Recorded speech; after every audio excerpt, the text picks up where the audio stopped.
When you're What talking you to teach another you in the person, Bible, if teach they're someone to hate talking that and then person. you're talking while they're talking, there's no actual Oh, look conversation what you guys are happening. It's doing. just a bunch Everybody of can do that. people that's just talking over each other, and the conversation doesn't actually get anywhere, which is why we generally recommend, and you don't have to, but we generally recommend that you try not to talk over the people that you're talking What you with practice, so what you you can preach. actually make some progress in the conversation. What you Now, practice, we've what you definitely preach. talked over you, and the reason why we're talking over you is you're a Because you don't like inconsiderate losing? piece of shit, and we actually can't get anywhere with you. Okay, So we well, actually don't owe you any respect. When you come in here and you disrespect us, we give you the same disrespect that you deserve. So if you you don't want want to to have go a up against the productive PNX on that conversation, one, Chief. you can stop being an absolutely Or you can inconsiderate actually quit idiot, acting like and you can you have know a it's real the Bible. conversation with us, or I can continue talking over you. Which one do you want? Oh, you're the only one been disrespected, Chief. You don't want to disrespect me. I think you're concussed. No, I just annoyed. Difference between being You disrespected and annoyed. definitely are Annoyed is annoyed. That's when kind of the goal children here. can't talk. The goal is to annoy you, to be clear. Really? Yeah. And guess what? You win at the smallest Chicken thing in butt. life, and so a I college did degree guy is win. going to We've tell won me on that every his point. way of Thank you for the intelligence is trying to concession. annoy another person that Every having a single logical point you've brought up, you've lost on. Bam. Don't you think it's weird that you've got like the power of the Holy Spirit and you keep getting like Holy metaphorically Spirit. Hold pounded? on, hold on. What did I tell you at the very beginning of this? Wait, do you believe in Yahusha? Yahusha, Yahuwah, and the separate spirit. Yeah, you believe in the Trinity, Let me right? ask you a question. This is Yeah, let me ask you a question while I avoid all of your questions. Hey, let me not actually engage respectfully with you and just demand that you answer all of my questions while I talk over you. Hold on, let's talk to Dr. Blitz. Do you think this Sound makes you he look has more good? logical brains than you Yeah, do. go ahead and talk to Dr. Blitz to see how well that goes. Saying. So when you're sitting there right now looking into the screen, right? Yeah. Now, when you're looking through your eyes, does it feel As you like do. there's another human inside of a human body? What the fuck are you talking about? What? What do you mean there's another? Do you have another person inside of you? He's under my skin, dude. It doesn't feel that you're looking down your body and stuff like that. You feel there's something inside of you looking outside of a shell. No. If you can't see that, then you're not a scientist, because even scientists have said that too. Yeah. What is happening? So in other words, Dr. Blitz, there's a you inside of you that's wearing you like a skin suit, Dr. Blitz.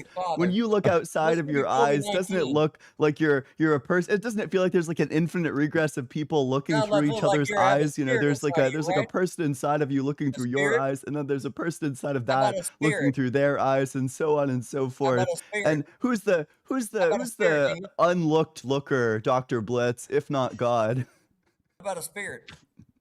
I don't think that those exist. So in other words, a spirit would actually make more sense than some atoms coming together and making a human form. That's a cool claim. You want to back that up? What I'm saying is, what do I need What's to the evidence that spirits exist? Yeah, scriptures. What do you think? The evidence is scriptures. The Bible? What do you think? Wait, are you saying that the Bible is the evidence? Even the Native Americans believed in Is the Bible the evidence, Brian? We're outside of the Bible. How come Native Americans? I'm asking you. You just said the Bible said it. I'm assuming you think that the Bible is the evidence? Wow, yeah. Way older than you. Okay. Oh, so does the Bible say things that are true? Because we just demonstrated that the Bible doesn't always say things that are true. Believe in spirits. Who cares? So what? I'm not what? Native American. I don't believe in their religion. Really? You're on Yeah. their land. Doesn't matter would to me. I mean, sure, but why would that mean I should believe in their religion? It's only one set of group of people trying to go against everything that everybody else believes in. Well, I have they no idea what you're believe talking this about. one thing, which means this one thing must be true. You know, a group of people believe something, therefore it's true. I would say billions compared to how many you are. Who cares? What's the evidence? There's only 3 of us, actually eyewitnesses. I mean, I bet billions would believe that you look really stupid right now. There's an atheist that went out that was Eyewitnesses to what?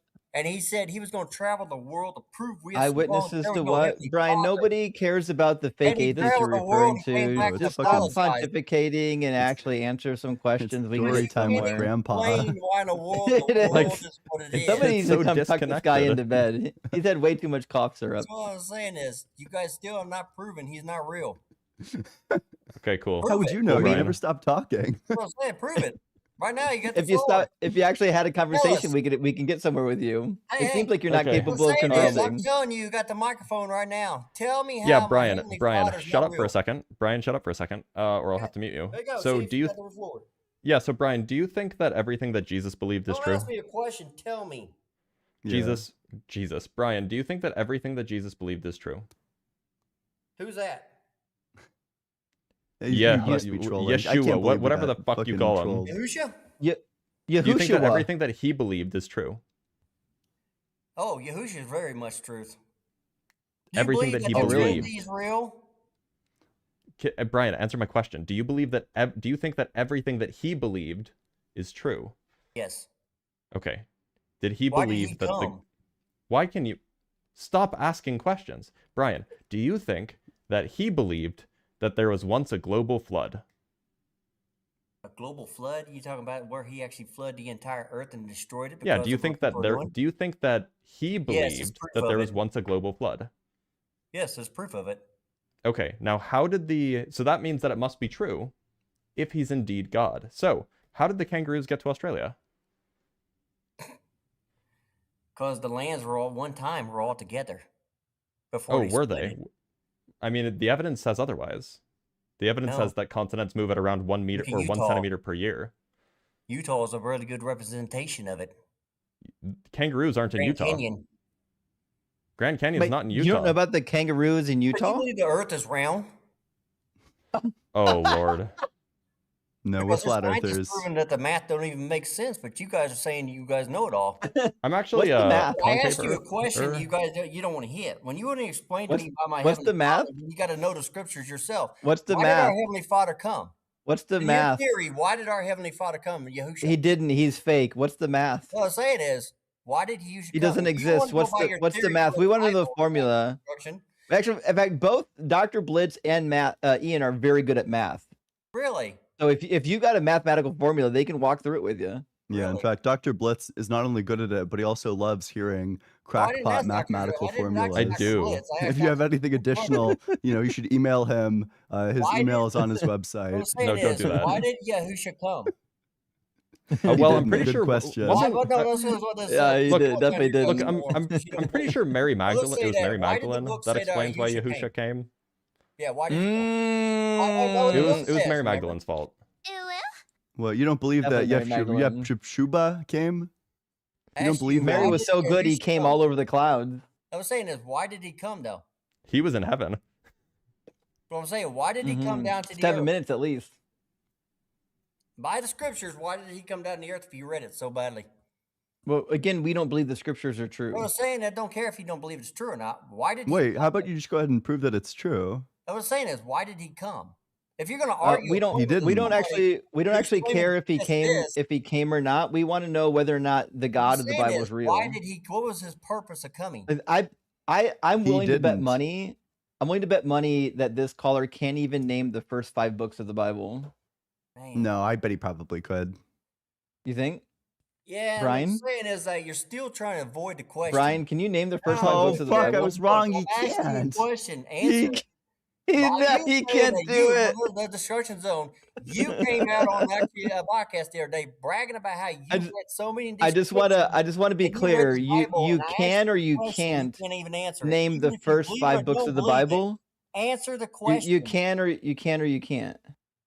Why do I need to read that to you? You're not answering the question. So you can't do it then. Actually, You I haven't can, answered but a single question all day. actually, I I'm not sure can. why Well, I'm you just not think going we to are explain like to me we you have the can answer a responsibility question. of answering all of your That's what I'm questions when you saying is, refuse to answer any of our questions. actually, I did. You would have learned this if you had taken a communications Oh, class. Can you communication name the class. first Now 5 you books want of to the use it Bible? against somebody. Can you name the first 5 books Childish. of the Bible? In other He'll words, never do it. you He'll cannot. never be able to do it. Apparently, He'll destruction never zone be able to never do read it. scriptures at all. He'll never He's be able to lying do to it. the audience. We're gonna need you to actually name the first 5 books of the You're Bible before I lying to answer the even a audience, single Steve. question. You're lying to the I won't audience. answer a single question until you You tell haven't read me Hebrew. the You first haven't read 5 any books of the scripture at all. Bible. We're still waiting. You still haven't told me my answer first, and I Still asked the question waiting. first.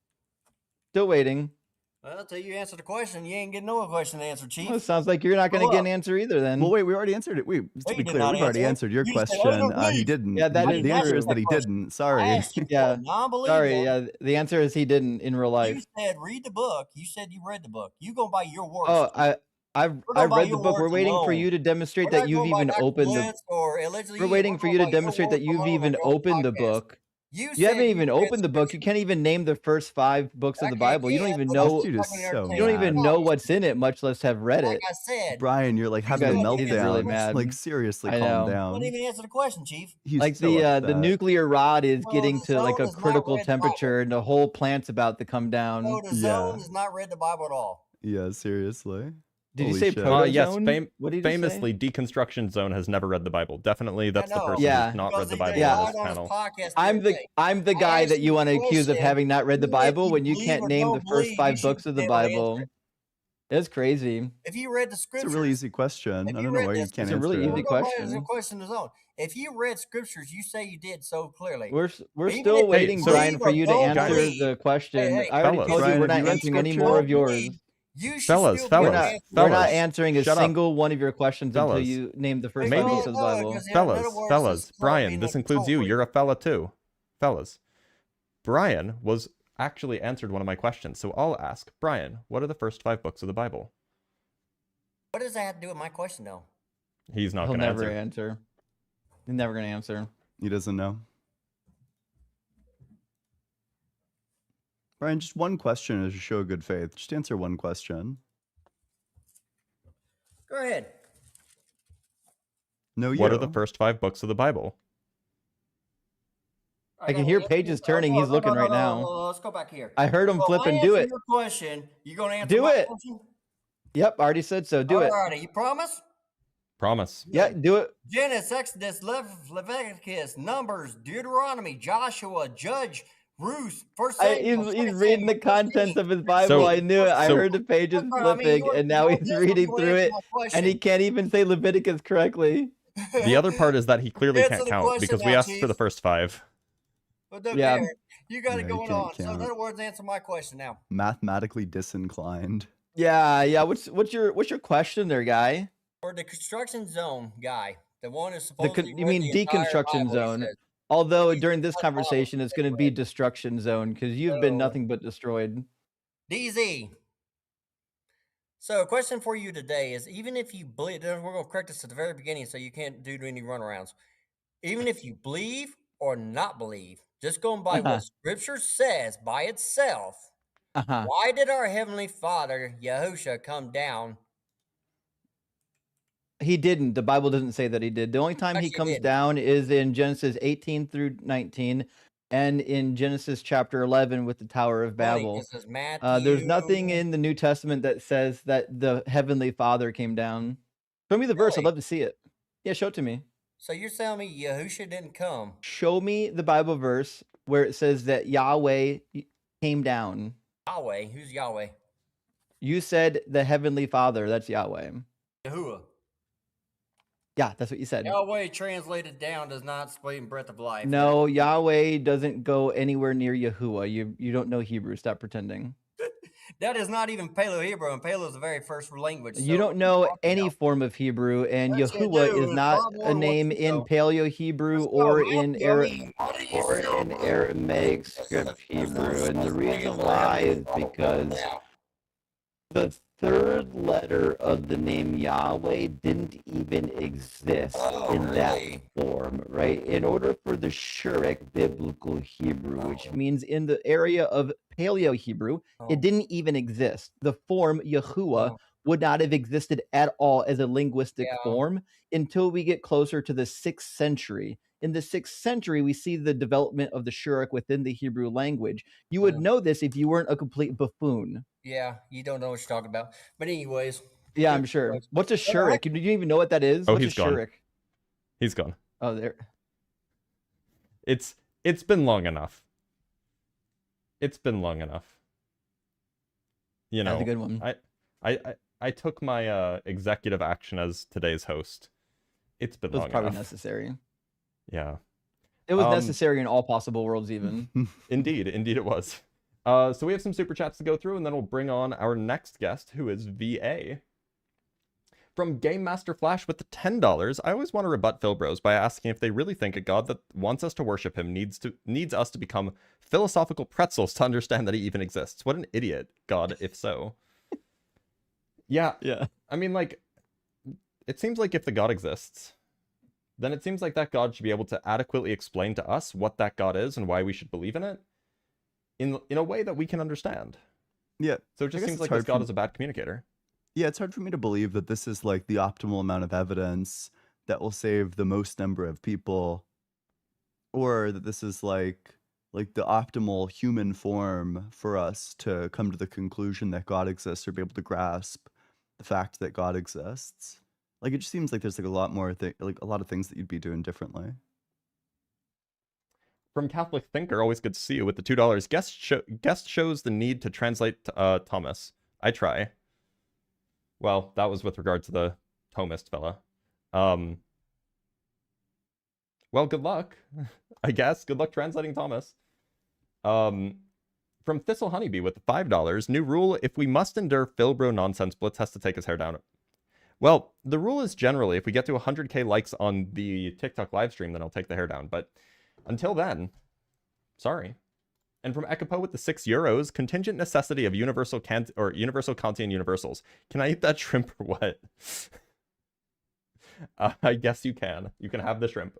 From Mr. Kiki with the $5, Ian, can you fill me in and show why explain God into existence isn't just shut down by I don't care, bro? Those are two different questions. I guess I'm not really sure. I don't even know what this is asking. I don't know. Wait, what is it asking? I don't know either. Unclear. Uncertain. Unclear. Apologies. From Judius Mack with the $10, Justin, I was in a multiplayer Civil War game, War of Rights, and commented in chat that God is a rock named Doug, and found another DZ fan in the wild. Doug and Sharon rained their love upon us. That's crazy. What a I love delight. it. Thank you for that. The faith is spreading faster than Christianity is dying. Indeed. From Mika Makapo with the the £5. In Romans 11, what he's kent the mind o' the Lord. Who has ever known the Lord's mind? Philbros, they know his mind, his essence, and everything. Well, I guess actually, that's the right answer. I mean, Thomas want to say the opposite. They want to say that we can only speak analogically about him. Well, we actually Thomists can't. No, but there. I don't know. One thing. I'm like vaguely reading up on that. I don't know. It's like it's way in my periphery. But one thing that I might read up on at some point is like critiques of like analogical descriptions as being like a thing that could possibly produce knowledge. Yeah, I think that it's probably impossible to do so, but that's a separate conversation. From Ekipo again with the €6, watch Dr. Jeff Lindsay video on vocal fry. It's a totally normal vocal phenomenon. Yeah, I believe it. From Josiah with the $5, what's an unpopular niche show you all enjoy? Cool, thanks. Justin doesn't enjoy anything, so Justin won't have an answer. A niche show? Is Star Trek niche still? Or is it mainstream? I don't know. There's this one show, it got canceled because Scavenger's Reign was really good. I don't know why the fuck it got canceled. Oh, okay. Apparently it's not niche. Apparently it was wildly popular, but it got canceled for no reason. Okay, that's fair. It was a good show. From Birdkeeper Mikey with the $5, this guy's fodder is why he believed this stuff, and now he's a voter. Crazy times. LOL. Praise science.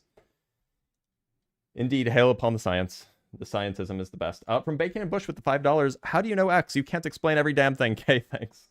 All right, we do have some guests queued up. We have a lot of super chats, but we will get through them eventually. We did promise that VA would come up next. So, VA, how's it going? What's up? Not a whole lot, Hello, VA. hello? So, welcome. It looks like you are in a very gloomy place. VA, do you believe in God?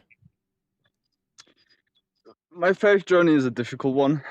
But yes, I'd say I believe in God. You know.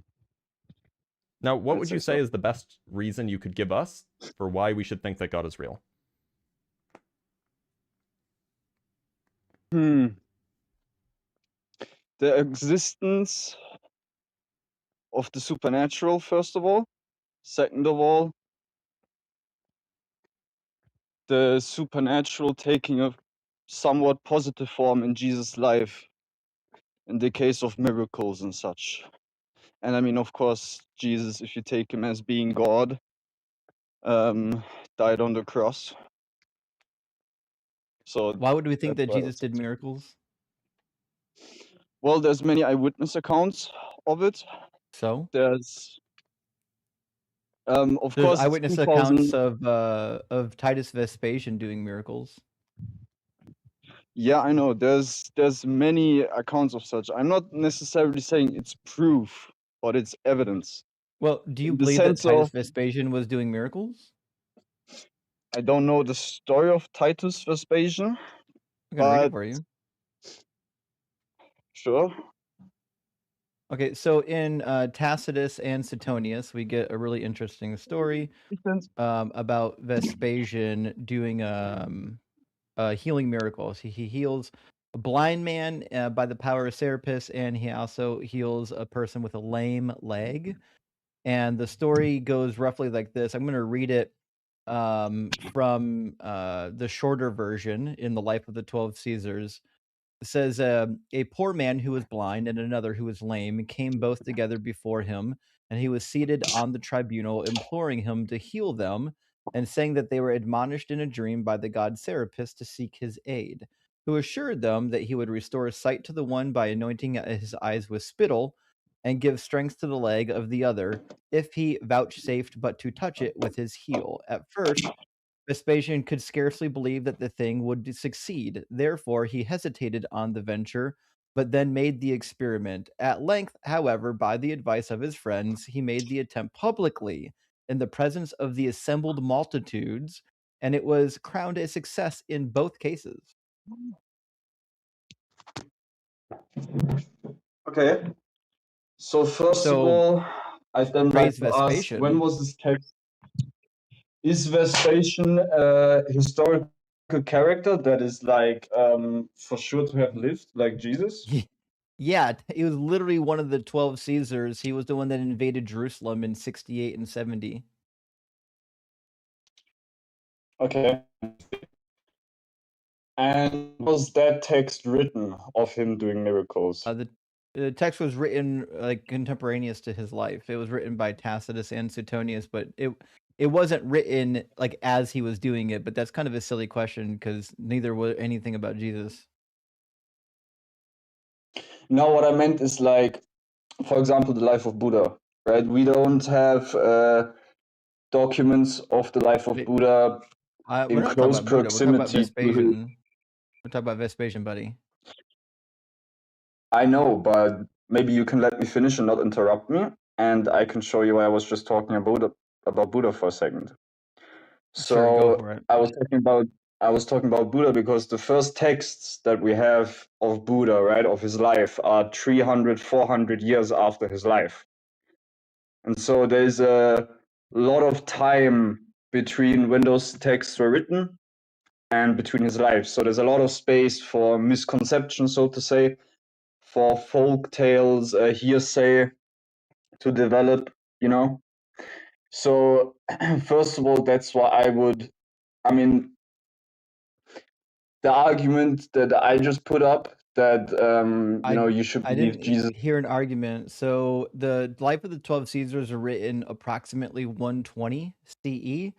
So it was written within one generation of the events, just like the Gospels. Yeah, I'm not trying to be like a very confrontative person in this talk here, as the last person maybe was at the end. You know, maybe we can keep it like in that way, the debate. Just say, but what I meant is like, yeah, I mean, the argument I put up, you asked me why should I believe Jesus did miracles. I said there are eyewitness accounts of it. That argument would also then hold in the case of Vespasian, so to say, But the question is, was the writer who wrote that, in some sense, actually with the Caesar at the time, with the Kaiser?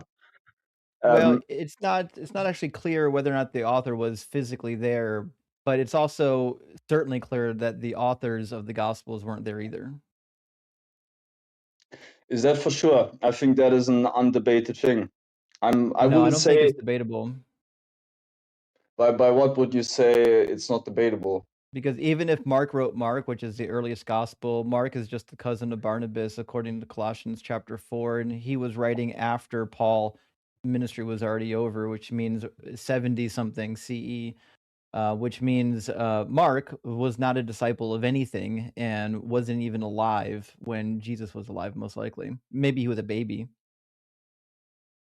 And what about Mark being the scribe for Peter? I think that is a traditional view now. There's literally no reason to believe that Mark wrote anything for Peter, other than one guy hundreds of years later saying that he thinks that's the case. Okay, it's interesting. Wasn't there Papayas, I think his name was? We don't have a single surviving manuscript of Papias. We have a quote that's preserved by Eusebius way after he was already dead. Yeah, that's what I found in my research as well. So, you know, first of all, I think we can say that Jesus was a real life person, right? Sure. So I think that is one ground we can set, right? Sure. Sure. The question then remains, of course, open. How could we prove 2,000 years later without him being here, you know, in the way he was 2,000 years ago? Yeah, you got it. Yeah, of course. Like, you know, when I was 4 years old. I when agree I was with you, 4 years old. actually. Can I ask you a question? Don't you Yeah, think sure. if Jesus rose from the dead, don't you think the best proof would be him still being here? You know, I ask myself that a lot of times, why is Jesus not still around? Also, I ask myself what would have happened if he wasn't crucified, you know? As I don't Well, he had to believe get in... crucified. Yeah, It I'm was not a it was person... it Yeah, was, like, I'm not... predicted from the beginning of the world, it says in Ephesians chapter 1.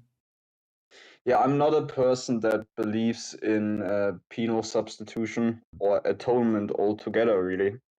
So I see the cross in a different light, you know? I don't see the cross as being necessarily preordained by God, so to say. That's weird.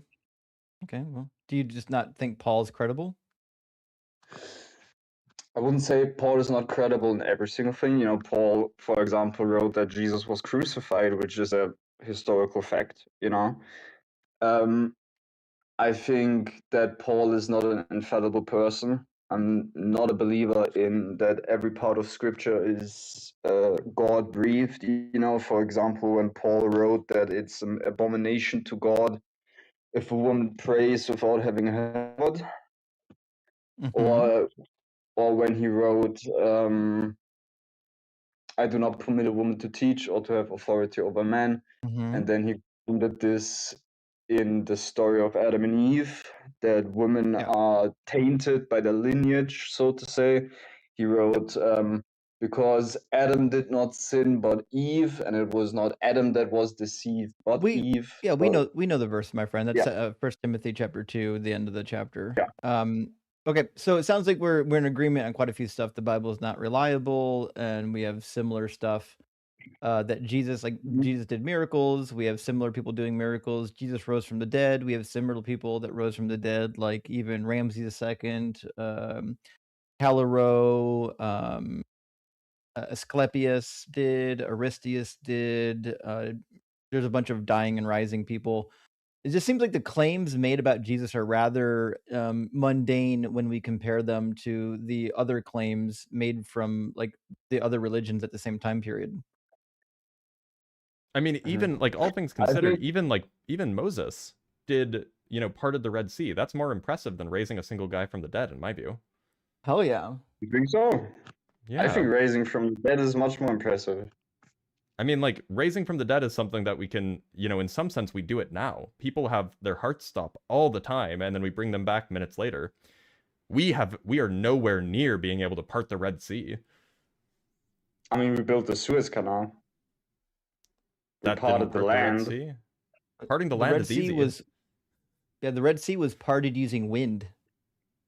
Well, magic. Yeah, I know. True, magic wind. No, I mean that is sort of a personal thing of what be miracle you would find more impressive, but yeah, But look, I don't it's know. not even For clear to me me, what the yeah. distinction is. So you said that at the very beginning. You said that the existence of supernatural things is evidence. What do you mean Mhm. by supernatural? It points toward it.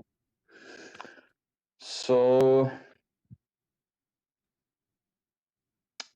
what I mean by supernatural would be something which is out of the ordinary world, so to say. That is what the word supernatural means, right? It means super in as beyond, above, and natural as in a natural world. So, for example, when a guy gets hit by a car, you know, and you see his leg being torn off, and then a guy walks up, heals his leg, all of a sudden his leg is there again, you know, that's something supernatural. Well, so look, Or the question I'm asking is, it seems like in order to know what's beyond the natural, you have to fully know what is natural, and we certainly don't have that. I could imagine that there is some alien that could walk by and wave a wand over your leg and it would spontaneously regrow. I don't know if that makes it supernatural. It just might be technology or natural behavior that we don't understand yet. By the way, I just want to let everybody know that Justin did not disconnect on accident. That was on purpose. Justin has another obligation at the moment, so it'll just be Ian and I for the remainder of the show. But that's okay.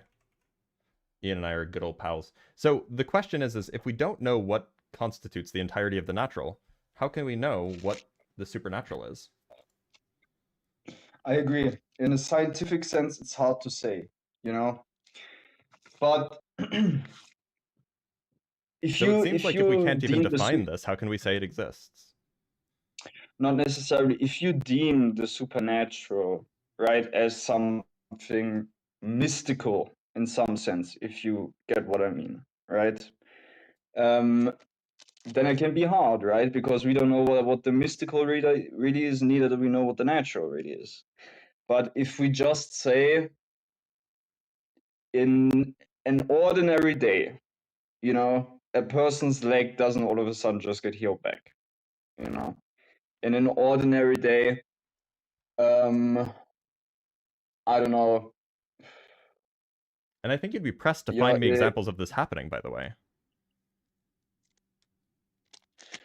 I mean, there's many cases of healing miracles which are like there's many cases of people which being were mysteriously or suddenly cured of their disease. But inevitably, these diseases that they're cured of happen to be those kinds of diseases where we actually know that spontaneous remission is a real thing.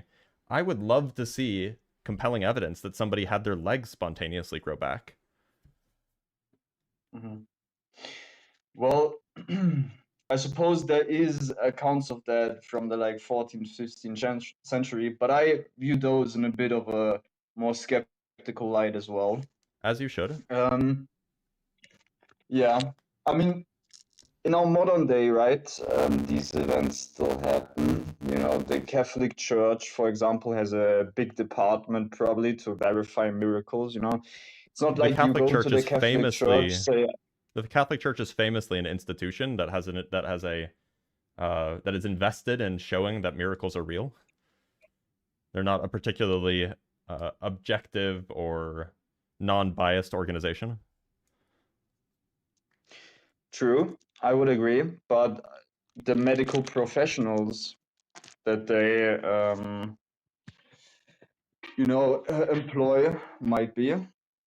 Well, I'll give you an example.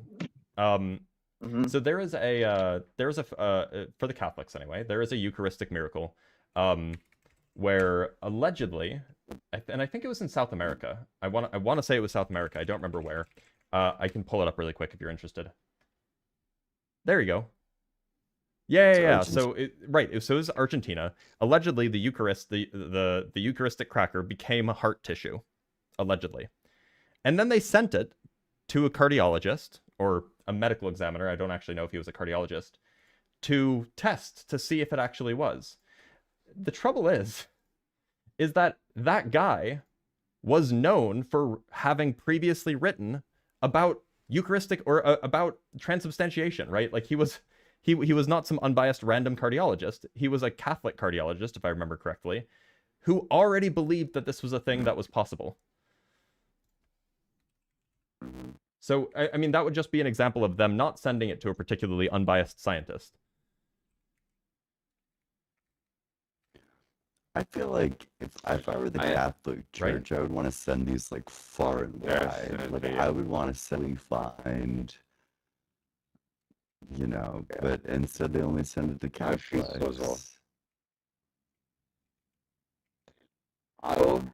I didn't do a very in-depth investigation of it. I've heard that reports as well of the heart tissue, but I'd have to do more in-depth research on it, you know. But what I could maybe say is that just because a person is Catholic, you know, No, he wasn't. or He wasn't because a just person Catholic does, though. He also had a history. Like in prior decades, he had written about this subject. This was something that he was invested in. So he wasn't just any. This is this was in 1996. That's the one I'm thinking of. He wasn't any old guy. yeah. No, what I mean is like just because a person is a Catholic or become Eucharistic miracles, it doesn't necessarily mean all his findings are. No, but it does show that he's untrue, not biased, you know? or that he is biased rather. I don't know. Yeah. That is research, right? Like if you use rigorous scientific methods, which are replicable by other even secular scientists who use It's those not clear. He didn't extremely describe his new- methods at all. He just wrote a short report. Okay. That I would say that's not a good I would agree. scientific study then, quite honestly. On the new field of science about the supernatural. I think that you're gonna have a hard time doing I that. have not studied, you know, at a Well, I say that because science is the investigation of the natural hard- world, right? And so, kind of, you Yeah, can't, by but- definition, study the supernatural world scientifically. Not necessarily like the naturally, right? Like miracles or like parting the sea, all these things. So if the supernatural exists, you should find traces of it in the natural Yeah, maybe, world. but then it just sounds like you just want to investigate using using physics or using chemistry or whatever. Investigate these anomalous claims. Yeah, primarily I want to use logic in a sense, you know, the scientific method of logic, as I cannot replicate these supernatural events, you know, myself. Then it sounds like And you can't do science to it. you don't have to be able to replicate something to prove it. No, but you must be able to examine it in multiple different ways to, confirm and show that your I would agree. method of I can do that. investigation isn't false. Yeah. It's can kind do of like that the crux of science is like, I don't know, like systematizing these things and making them like repeatable. The entire nature of supernatural things is that they're not that. Science is not necessarily that it's repeatable, right? Like, for example, the life of Alexander the Great. Like, that would be history, not science. Okay, but yeah, there's people who say history is not part of natural science. Of course, I would disagree. It's one of the humanities. It's not a science. Yeah, I mean, I would see it also as a science, you know, but Okay. you could say it's not a science that you can prove with a microscope necessarily. I just don't think it's a science at all. Like it just doesn't like. There's something called the historical method, which is different from the scientific method. Is Yeah, which is what archaeology a historians science? Is theology no a idea. science? No. Archaeology, yeah. Archaeology, yeah. Archaeology is a science. They Okay. use the scientific method. They form hypotheses. They test those hypotheses. But VA, it looks like we're very, very far off topic. Yeah. Because now we're just talking about you wanting to found a field of science. So I am going to let you go. But Okay. thank you for being here. Good luck, I guess. Good luck to you too. Never forget us. Oh no, he's gone. Okay, I'm going to read some super chats and we'll bring up a next guest. From Garain with the $5, what's with ardent KJV onlyists? Is there something specific in there that they're clinging to or avoiding in the original? I'm Go ahead. sure that Justin has like a description for Channel why. or Justin. It's because it's what the evangelicals used. I'm I sure. bet there's like historical reasons. Yeah, it's. I don't think it's a theological reason. From Bacon and Bush with the $5, is Brian saying if a girl drank the alcohols on her wedding night, she deserves to die? Yep, that's what he was saying. Definitely not a straw man. From Mr. Kiki with the $2, it needs to be more punishing to be this stupid. I'm sure his life is already plenty filled with hardship and toil. Probably. The working class stands together. From Game Guy Bequider with the $6.66. Remember 5 minutes ago when we couldn't hear Brian speaking? Those were the days. From Gretchen with the $3, Brian is a Suka, or son of a Suka. Yeah, this is them good old CS references here. From Bacon and Bush again with the $5. Justin, you made a good point. I understood it, but the caller went to communication school, so whatever the hell he said had to make sense. Is that true? Is that how that works? Yeah, that's what they teach you, in comm. That's where the Malice with... go ahead. That's where they did the debate program. That's where it's housed usually, is the comm school. I didn't take any comm classes. Which It is why I'm shows. insufferable. No, From I'm Kane kidding. Malice with the $2. And I'm not going to do it, but crawling in my skin. I mean, we all get the reference, I hope. I do. Good. From Random Bifurcation, okay, with the $5. Hey, I have a concussion and Brian made no sense to me. Hashtag not all concussions. Tell Brian to call Matt D on the line. If he's still here, if you can still hear me, Brian, call Matt D. Why From would you Eats do and that to Shorts with Matt? $5. Why did guest wife not come? Ooh. Look, I'm not going to judge. I think he'd think that there's like a nomological impossibility there. That checks out. From Slightly Agnostic with the £5, I prayed to Doug for evidence and he answered with silence. Truly, he works in sedimentary ways. But not igneous and not metamorphic. Those are the 3 kinds of rocks, and I'm sticking to it. From Slightly Agnostic again with the £2, the Morton Salt Girl died for our seasonings. She did. But she'll rise again with the stomach acid that she's going to produce within you. The indigestion. From Nightman Cometh with the $10 in Al Pacino voice. Yahuwah! I'm not going to do an impression. From Waffle Thief with the $5. Stop being a robot, you're scaring me. Hashtag rock hard for Doug. I'm sorry, I don't know why this happens whenever I host. My connection is fine. It's just it's an ongoing problem. All right, we do have more super chats, but let's bring up our next guest, Nebulous X. Pretty sure Nebulous X is a freedom fighter or there's a word for this. A civil liberties activist? But they don't want to come up. Okay. Let's talk to Chains Cooper.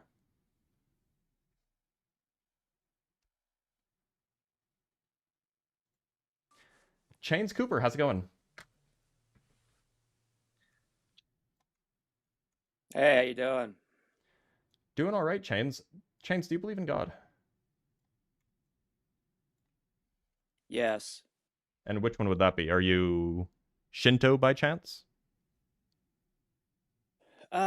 Yeah, I mean, this is all my personal opinion. I believe in a spirit world, like an afterlife. So a concept of goodness and evil. Okay, but Manichaeanism. do you believe in a God? Yes, I do. Yes. Okay, because you answered a different question than the one I asked. By God, what do you mean? Oh, a supreme being. Okay. That's like specifically, do you think it's like something that's like mental? No, I mean, I think Lucifer exists too. Therefore, I think God does. But you don't think that it's mental? Mental. How do you mean mental?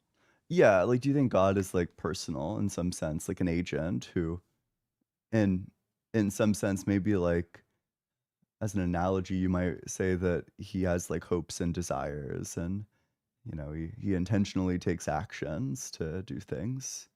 Something like that. I think of God as like a metaphysical entity. in another Well, I dimension. agree God would be a metaphysical entity. I'm asking if you think that he's personal. Personal. Because otherwise, what you might run into, you might just be expressing here that you believe that there is like a metaphysical foundation, and then that view is like extremely compatible with atheism. You could be an atheist and hold to like some sort of like metaphysical foundation.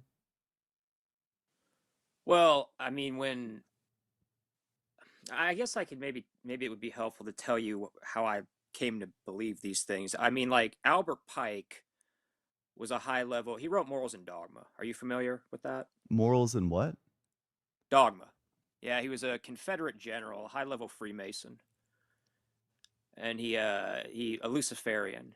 And he said that he referred to Lucifer as the bearer of light. He also said there was going to be a third world war between the Zionists and the anti-Zionists. That would be kind of strange since he's from the 1800s. Yeah, well, actually, the Zionist project started in the mid 1890s.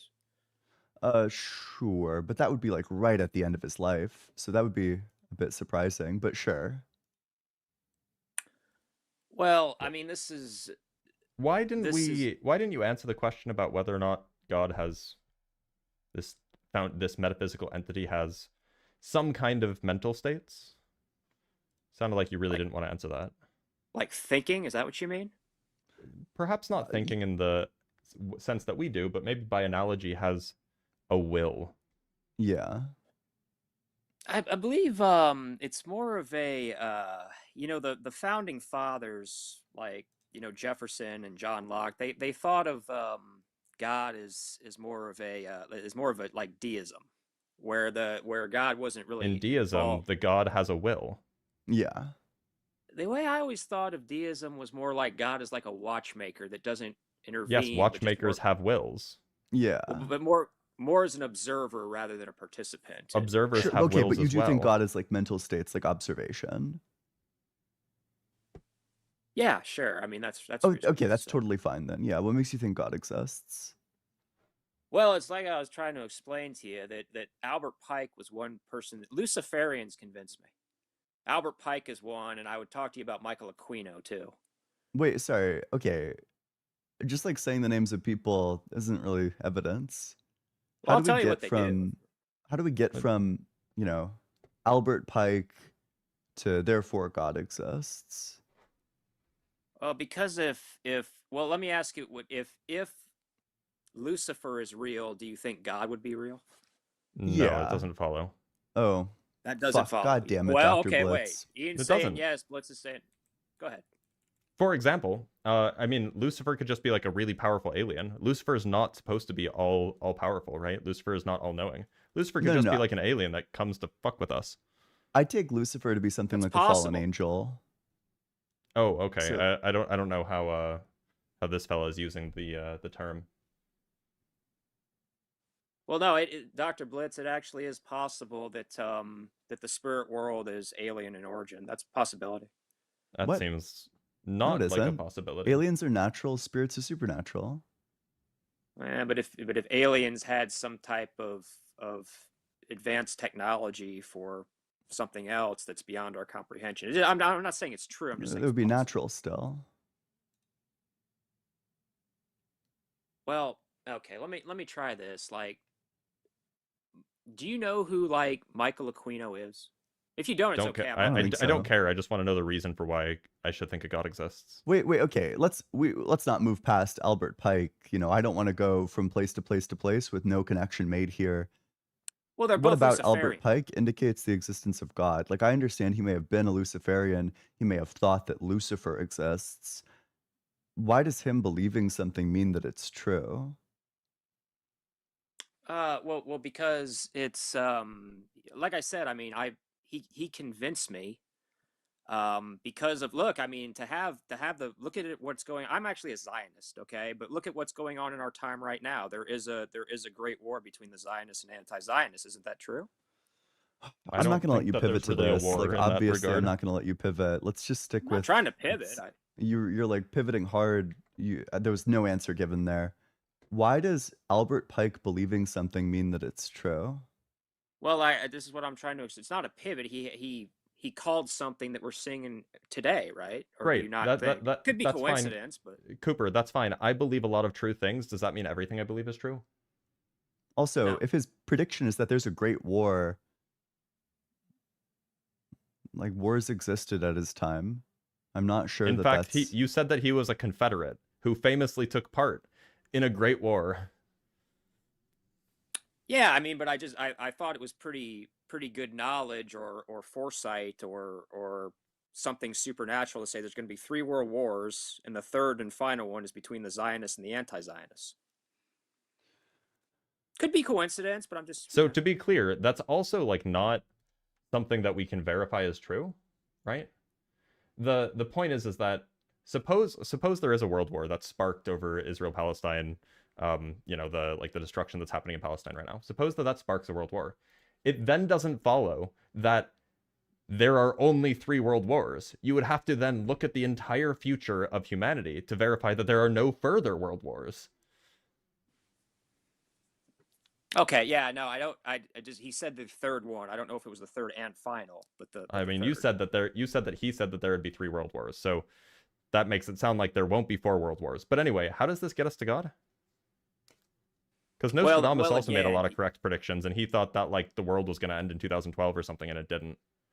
Well, why don't Dr. Blitz? I mean, if Lucifer, if we assume it to be true that, and I'm not saying it is, but if Lucifer, I think it is, but if Lucifer is real, then God necessarily wouldn't be. Is that what you think? It does. Wait, I'm sorry. No. Gosh, sorry to hit the tape and press the rewind. I did a quick search. I think probably the critical question is what's the evidence that he even claimed this? Because You're talking about Pike? when I do like precursory searches, everything I'm looking at indicates that this is like a fabrication. So I guess I'll just ask you for the source. Oh, well, it was Morals and Dogma. It's where he talked about Lucifer as the light bearer. Morals and Dogma. Well, wait a minute, PDF? hold on. Isn't the claim that there's like there's going to be like 3 world wars or something? Yeah. That's the claim that needs to be that's verified, that's something else he said. Okay, wait. Well, So here, I have the PDF from Morals and Dogma. So if I type in like Zionism, I'm gonna find like some sort of mention of Zionism. I mean, I know he praised Lucifer as the light bearer in that book. I don't know. Okay, if what I'm asking you, where does he quote. predict that there are going to be 3 world wars, with the third one being between the Zionists and the anti-Zionists? I'll find it. I'm not sure if it was in Morals and Dogma, but I can look it up for you if you want. It's not in Morals and Dogma. I'm looking at it. Okay, let me see There's if no I mention. can find where I'll see if I can find where he said. So I'm not it even looks sure like if the he origins of this says- conspiracy theory are based on it in a letter allegedly written in 1871 to an Italian revolutionary Giuseppe Mazzini. I guess that's the origin, but it's not clear that like this was actually written by Albert Pike. It's not like I don't think that we have any reason to think that this is actually a real thing. Oh, so you think it's all just fabricated? It's definitely is looking like that. Okay. Albert Pike letter to Mazzini. Yeah, so what's the source that he actually wrote that letter? Oh, you think it's fake? Well, that's what I it mean, seems to be. Yeah.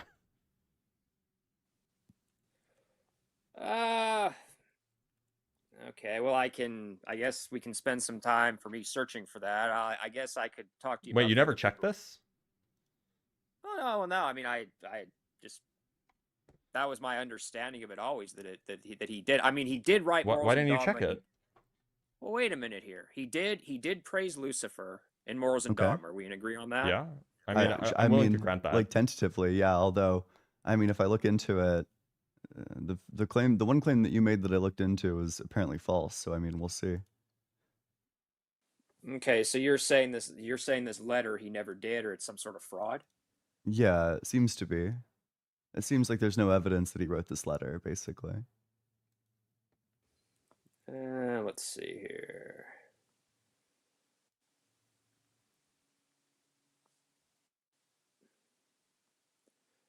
Albert Pike's letter to Mazzini. Well, look, I mean, if you're saying this is fake, I mean, I guess I could spend however long trying to find it, or I could tell you one of the other people who convinced me, but yeah, so apparently, and even though there are no texts of this letter, there's just talk about the letter. As far as I can find, I can't actually find the text of the letter anywhere. I just see summaries of the text of the letter, but apparently in the summaries of the text of the letter, despite not having access to the letter, the text of the letter is supposed to have contained words like fascists or Nazism, but those words didn't exist in 1871. Nazism didn't exist until the 30s.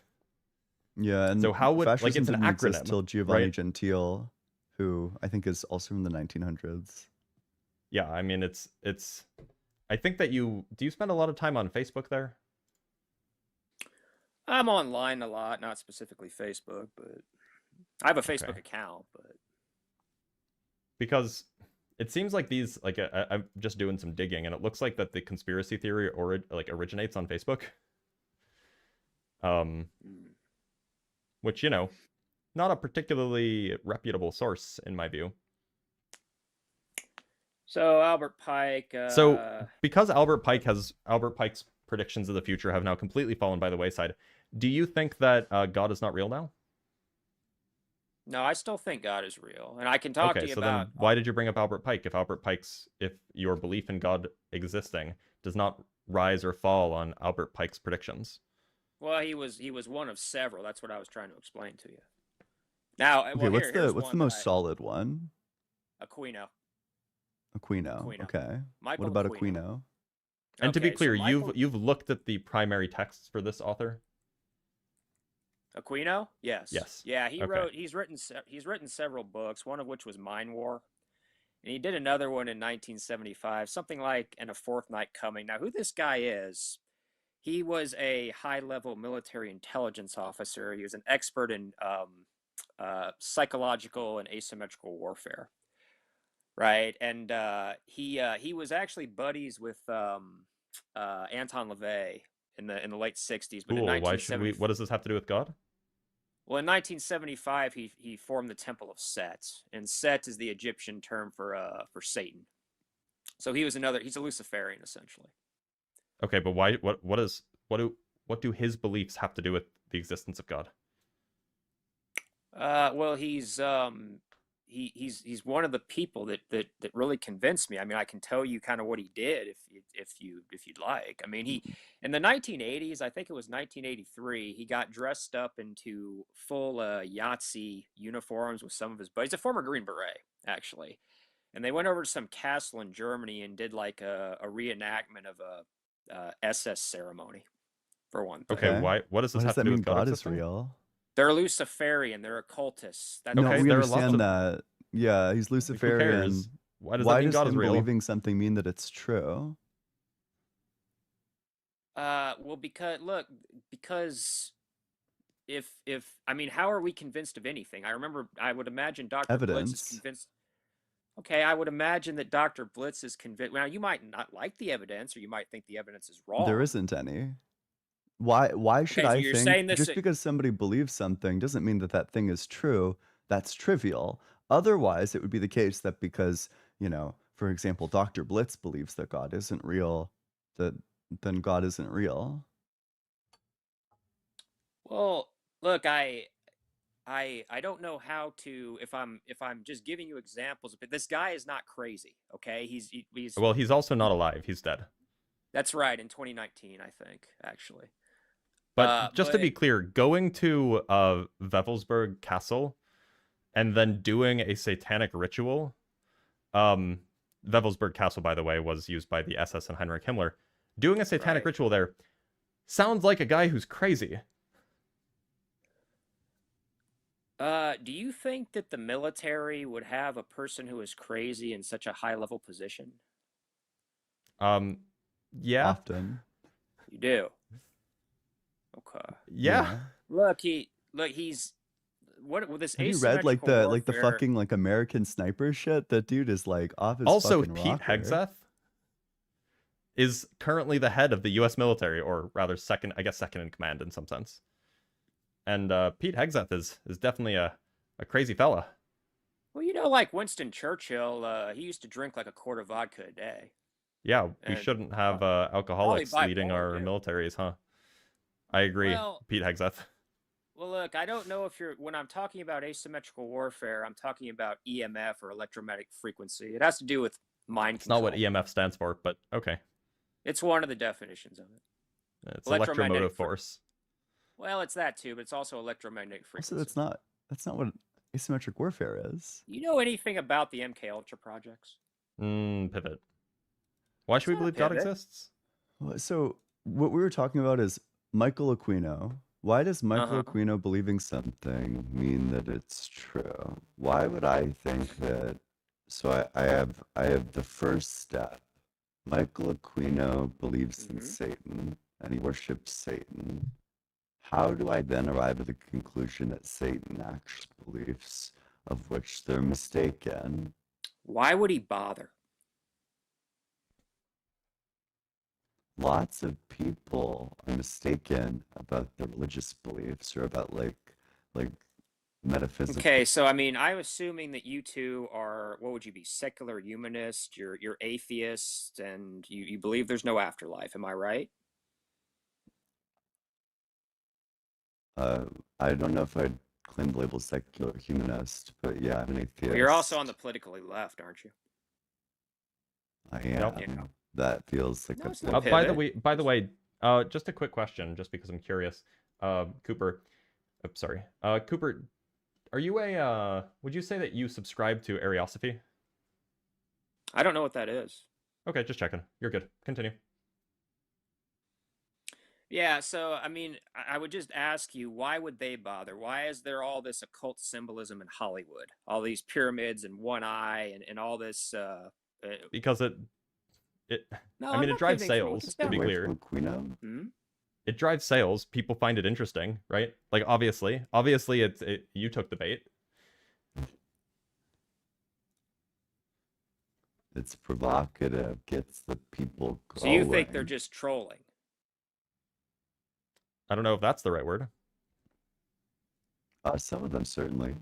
Definitely. Well, I think like people like Lil Nas X. Well, I just like, I mean, all this one eye symbolism, pyramids. If you've ever seen the Lady Gaga video Applause, it's loaded with occult symbolism, and you just think they're doing it for the hell of it, just to sell videos or whatever, or merchandise. Maybe they like the aesthetic. Maybe it's visual storytelling. Wasn't there like a Solomon's Also, by the way, the Aquino point went nowhere. It seems. Seemingly. I don't. Well, wait a minute. How did it go nowhere? Because you had to pivot away. There's this one pivot. question that we still don't have an answer to. The question is, why does Michael Aquino believing in Satan mean that Satan actually exists as opposed to a more plausible explanation? Provocative, but he genuinely thinks Satan exists and he's wrong, or any other sort of explanation. Look, I'm just telling you that he convinced me. That's all. I mean, I could be wrong. On what basis? Well, I'm giving you the evidence. The guy is a high level military official. So if there was a high level military official who was an atheist, would that convince you to be an atheist? No. Okay, so then it's clearly not just the beliefs of high level military officials. It must have been that the high level military official, discussed some evidence or provided some logical reasoning to come to a certain conclusion, and so that's what we want to hear. Look, I mean, I'm laying it out. I don't know why a guy would take time to do Yahtzee reenactments in a German castle. Maybe he was a Nazi. Because he's wrong. True. Or he could just be wrong about his metaphysical beliefs. Mm-hmm. Also, what about all of the people in the military high-level military officials who spend time at secular humanist societies? Why would they spend all that time there if it's all fake? Yeah, Blitz, you give a real strong, West Coast vibe. Are you from California? No. No? Not West Coast? No. California is not the only place on the West Coast, for what it's worth. No, I know. The country is rather large. Anyway, do you want to answer my question? Sure. Why would... So you have all of these high-level military officials going to secular humanist meetings. Why would they spend all their time, waste all their time doing this if it was all fake? Well, they believe it. Ah, sounds like a good explanation for why Michael Aquino does it too. Hmm. Well, it's not your ordinary belief system, right? Okay, what does that have to do with anything? Who cares if the belief system is ordinary or not? Completely unrelated. I'm just saying it's some weird shit, man.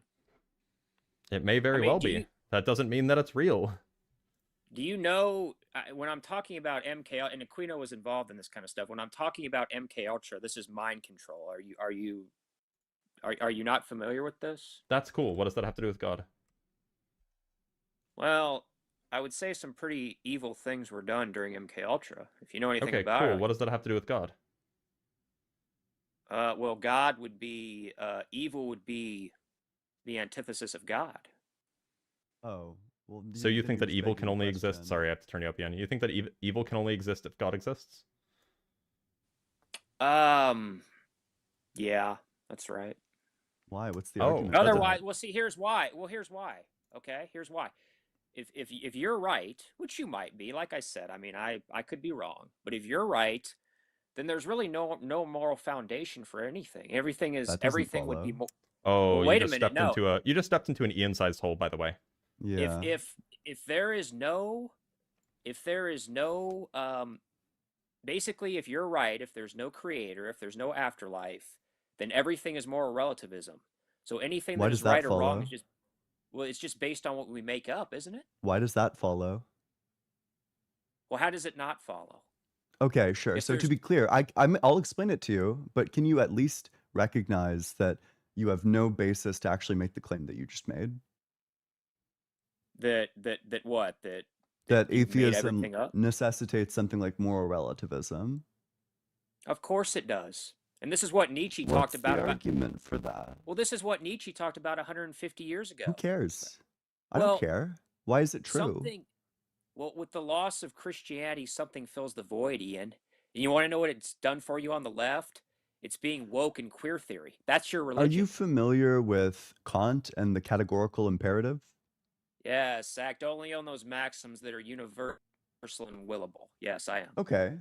Yeah. I mean, Kant comes forth in, I think, the 1700s or like the 1800s and describes a method by which you can arrive at objective moral facts by arriving at the actions that every single person is bound to act within on pain of being irrational. So the foundation for morals is not God. God gives no reasons for action. It's all subjective if God exists. It's only if God doesn't exist that we can have objective moral facts through something like a categorical imperative. But again, you're just making it up, aren't you? Nope. Okay, so I is can it give you an wrong? example. Is it? Well, just Yeah, go answer for it. just this question real quick. What? Go ahead. Yeah, no, go for it. You ask your question. Just real quick. Like, for example, in Iraq, they marry 9-year-olds. Is that morally wrong? It is morally wrong. It is yeah. morally wrong. Yep. Okay. Well, what makes it morally wrong? Yeah. It's not just their culture.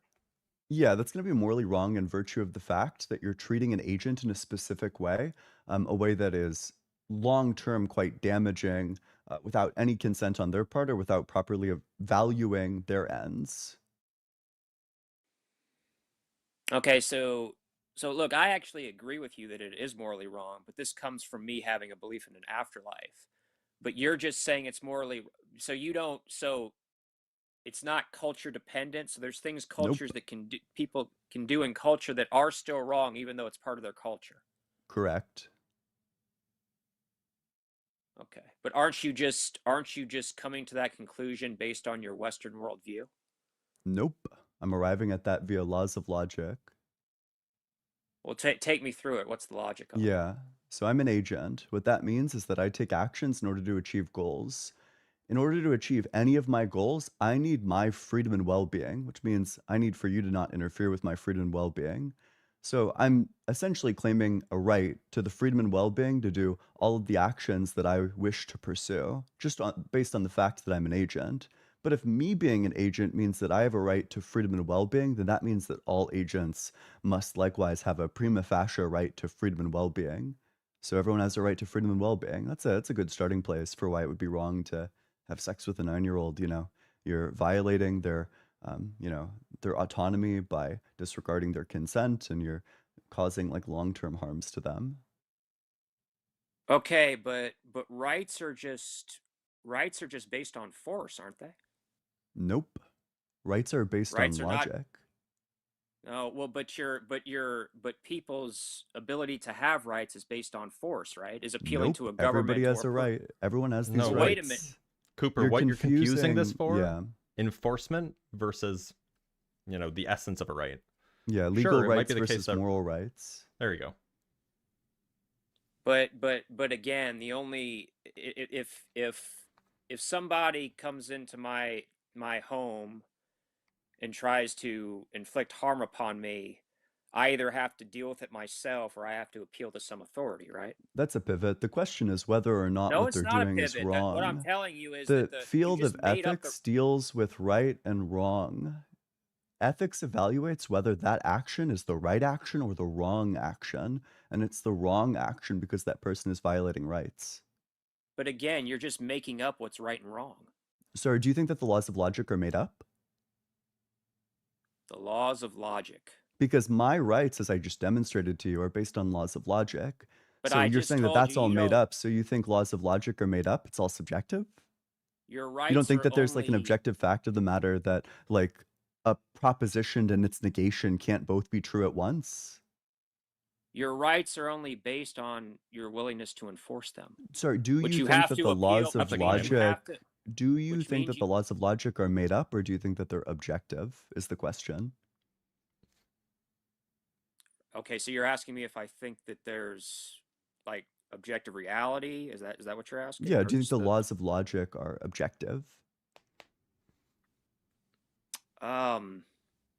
No, I think they're made up. And is that logical? Well, but different countries have different laws, right? Sure, so then you're a subjectivist about logic. You don't think that there's any way to have objective truth. These postmodernists, they piss me off so much. That's Yeah, right. and that's These just woke the postmodernists. that's That's just the right. fruit of the right wing, is that you end up with at places like, saying that reality is subjective, that you actually just can't know absolute truth. It's only with your left-wing atheist values that you can have objective reality and objective ethics. It's all No, part of subjective on the Christian postmodernism is worldview. there's no objective reality. Yeah, and That's that's your what you view. believe. You No, just said there's logic objective is subjective. Well, logic is something people made up. So you do think Right? logic is subjective. Well, it isn't objective, but objective reality exists outside the human mind, doesn't it? Yep. Okay, so logic is made up by Specifically, it people, exists isn't it? outside So of that's the stances of Ian, humans. this is mind dependent, isn't it? Nope. I think that Logic laws is of not logic mind are dependent. objective. The laws of logic are not mind dependent. That's what you're telling me. Correct. They're mind independent. They're objective, yes. That's why when a mind tries to deny them, it's unable to. If I were to say that the law of non-contradiction is not the case, I would need to be presupposing the law of non-contradiction by presupposing the distinction between what is and what is not. The laws of logic are inescapable. They're objective. But again, if we just make up our rights, don't we?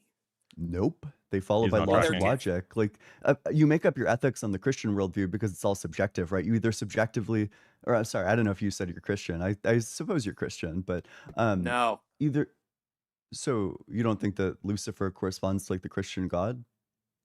Mm. No, I told you. I'm an ally of Christianity, but I'm not a Christian. Would you say that? Would you just so just to make sure? Would you be willing to say that Jesus is not the Messiah? Yes. Okay, can you say it? Jesus is not the Messiah. Okay. Where Cool. do you get your ethical teachings from then? I told you I believe in a spirit world, and I have to answer to myself for myself in that spirit world at some So point. it is all subjective. So it's just you do what the vibes feel like. No, Ian, we're in agreement that that marrying 9-year-olds is wrong, aren't we? But We how are, do but you right? where are you? ground that in your worldview? Because the laws, the rights come from a creator. It's not something we just make up. And how do you know that you have a right to these things? How And do you if know you what you do have a make right them up, you to? have to appeal to force How for do your you rights to know be what you have a exercised. right to?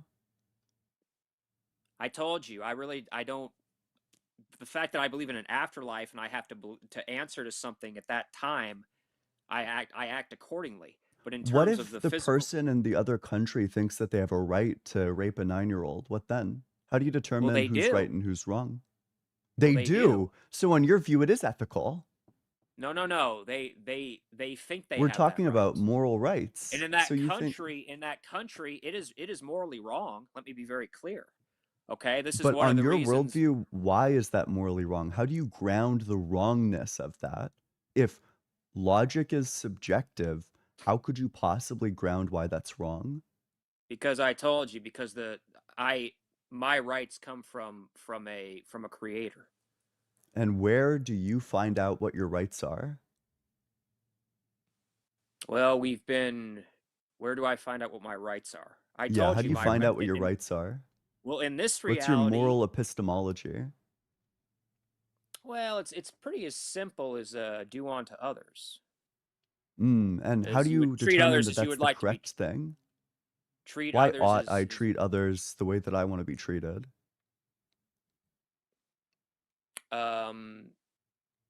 because it would be a proper way to get along in society. But again, this is So only preference. but this is only Pragmatism. but this is only enforced.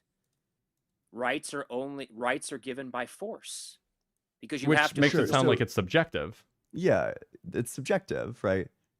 Not You're if you saying believe like they come from the guy not if who you rapes the believe they 9-year-old has the right to rape the 9-year-old. It can't be both that rights come from force and rights come from the divine. It can't be both. Yeah. in the physical world they come from force. Okay. So then in the physical world, the rights are subjective. In the spirit world they come from the divine, sure. Are we in Do the you spirit think world or are that we in the physical world right now? Oh, but the spirit world is ultimately where we end up. Are we in the physical world or are we in the spirit world? We're in the physical world. Okay, so the relevant rights here are the physical world rights. Would you say that the rights that are relevant to our lives are subjective? In the physical world, yeah. Which is where we live, yeah. Right. Okay, so it sounds like that the way that you view rights is as subjective.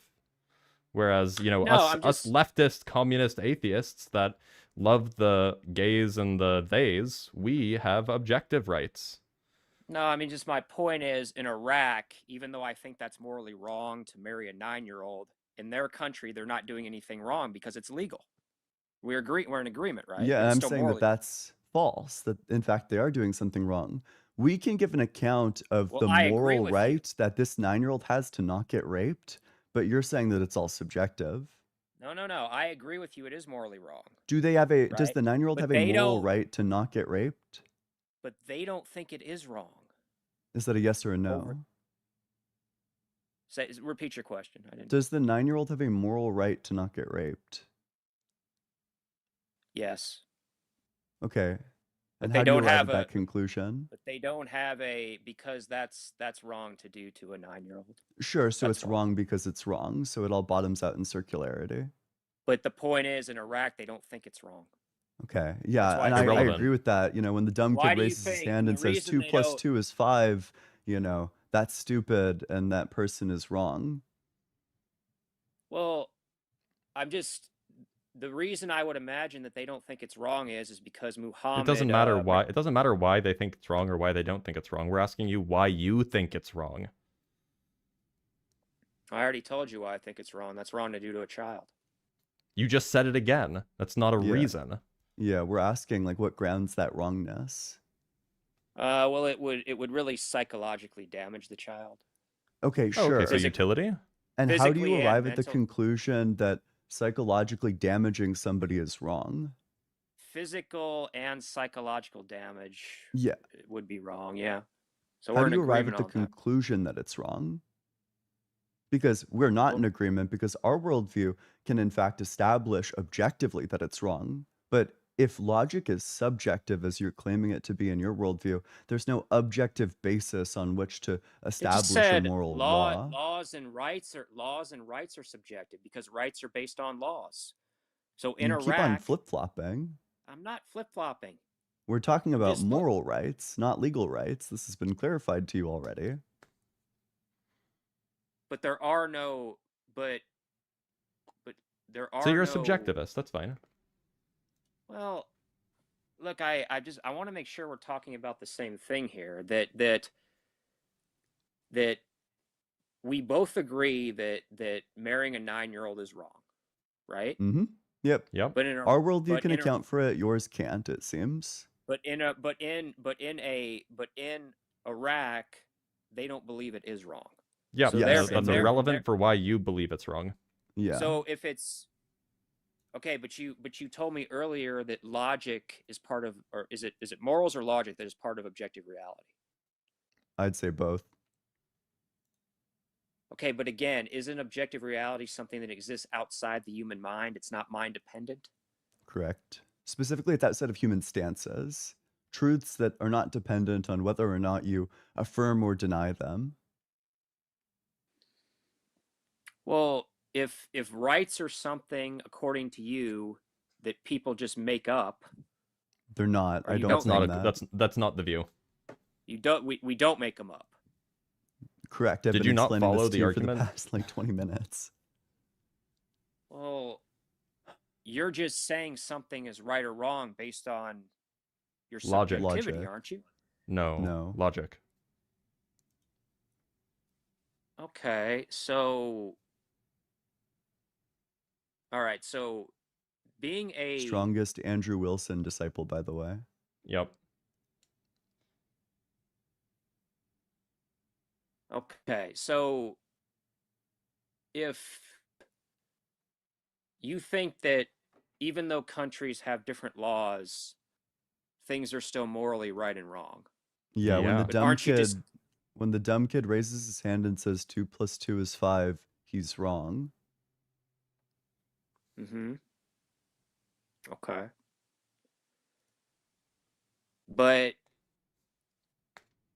so you think, but you don't think we should go over to Iraq and intervene to change their laws? Where do you? did anybody make any of those claims? No, I'm just asking. I mean, I'm assuming the answer is no. That sounds like a thorny moral moral dilemma.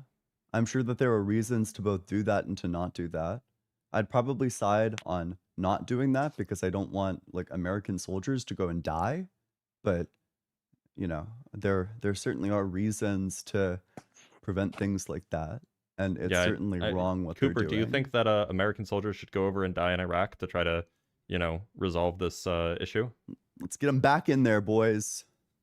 Fortunate Son fades in slowly in the background. No, I don't, Dr. Blitz. No, that's Okay. I mean, I cultures guess you hate the have troops. their. Sorry, No, I got that no, backwards. look, You I love the would troops. say, well, this is actually something I find interesting about leftists. That, like I said, I support This Israel. is so funny. This is so funny because you're doing everything you can to avoid answering the question of how you come to the conclusion that not harming little girls is wrong. But I answered your question. It Okay, so damages the cycle. yeah, no, but Okay, but why is that wrong? why is that wrong? Why is it wrong to Yep. damage little girls? Yeah, on your morally and- view. I know why it's wrong on my view. Why is it wrong on your view? Well, it's perverted, and it's something I'm not into. It just sounds like you're giving me a lot of feelings. Yeah. and Why it's does it actually being something like that- something that's perverted and something that you're not into on your view mean that it's wrong? That sounds like that sounds subjective. Well, I mean, you could say this about anything. I mean, obviously it's wrong to harm a person who's. It's wrong because it's obviously wrong. We did No, it. it's doing. So you want me to get into an explanation of why Yes. harming little girls is wrong? Yeah, on your Yeah. view. Yeah. Yeah, how do you ground that non-circularly? in a way that's Well, non-circular, but also overcomes the is-ought problem. well, it would really harm the young girl's life. It would Great, that's true. cause Why is that wrong on your view? depression and Yeah. huh? We acknowledge, totally acknowledged. Why is that wrong on your view?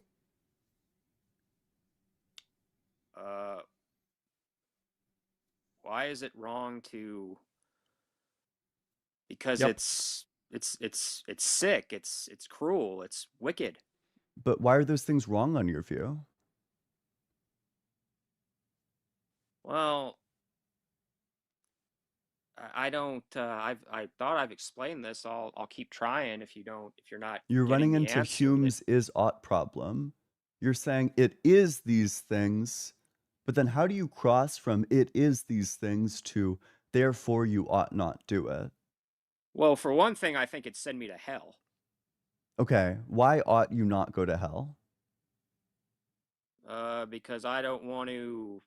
So it's be subjective. tortured It for comes down to you. It comes down to you subjectively not wanting it. This is such a great demonstration of how theistic ethics are all subjective. If you want objective ethics, the atheist worldview is the only worldview that can provide, because your ethics bottom out in, well, I don't want that. Well, wait. How about okay? So, a 25-year-old brother and sister Cool, having. cool new analogy. I didn't know that Andrew Wilson was here. Can you acknowledge what Ian just said? Look, I've explained this a number of times. I don't know I'm not why asking you're for not. I'm not asking for an explanation. We have now just bottomed out your view that you don't want to go to hell, and that's why these things are considered wrong, which is Well, I just said that's. merely a subjective I evaluation. said, Dr. Blitz, I said for one thing, I don't want to go to hell. Okay, so is there some other explanation?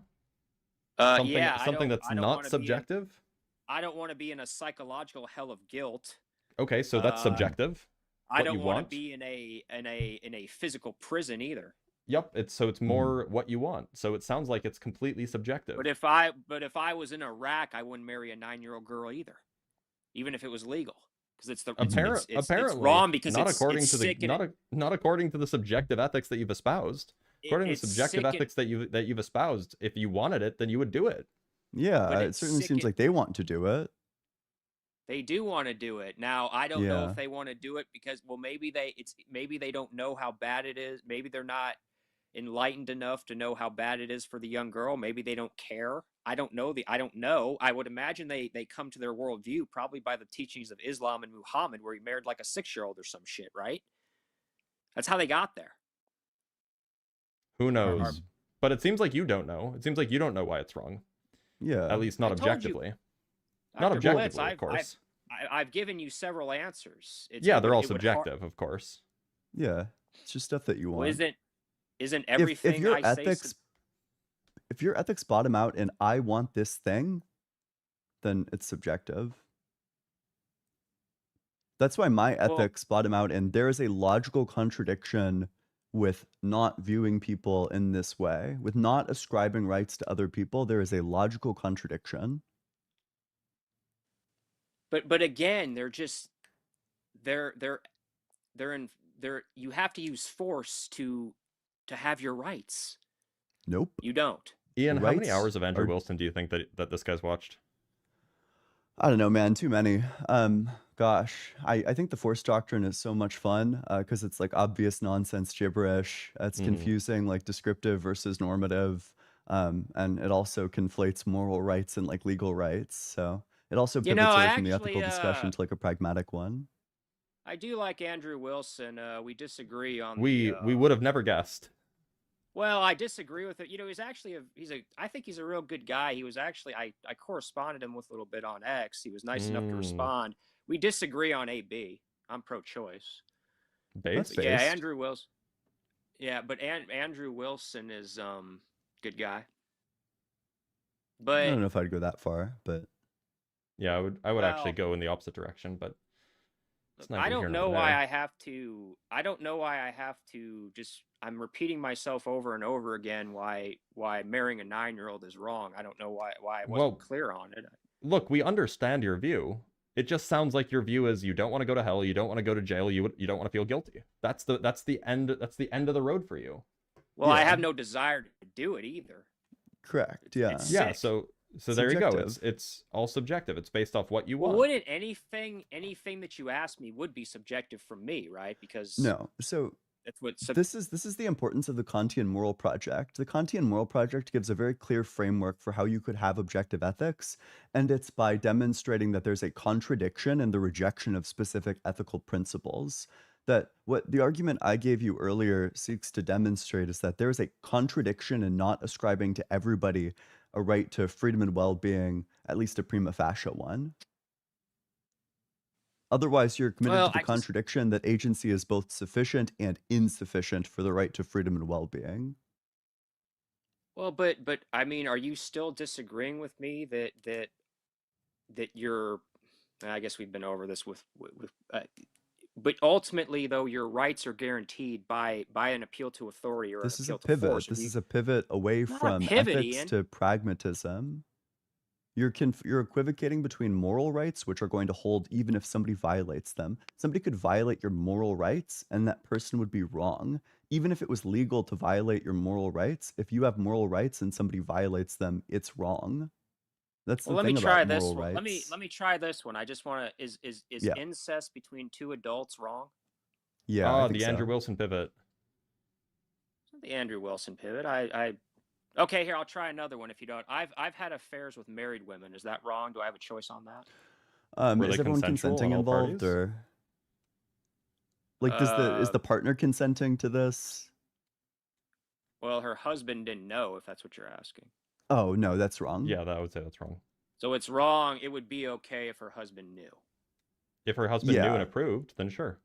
Yeah, it's like, I don't know, it's like a weird fetish, but I guess the husband. They put the chairs in the hotel room for a reason, right? Yeah.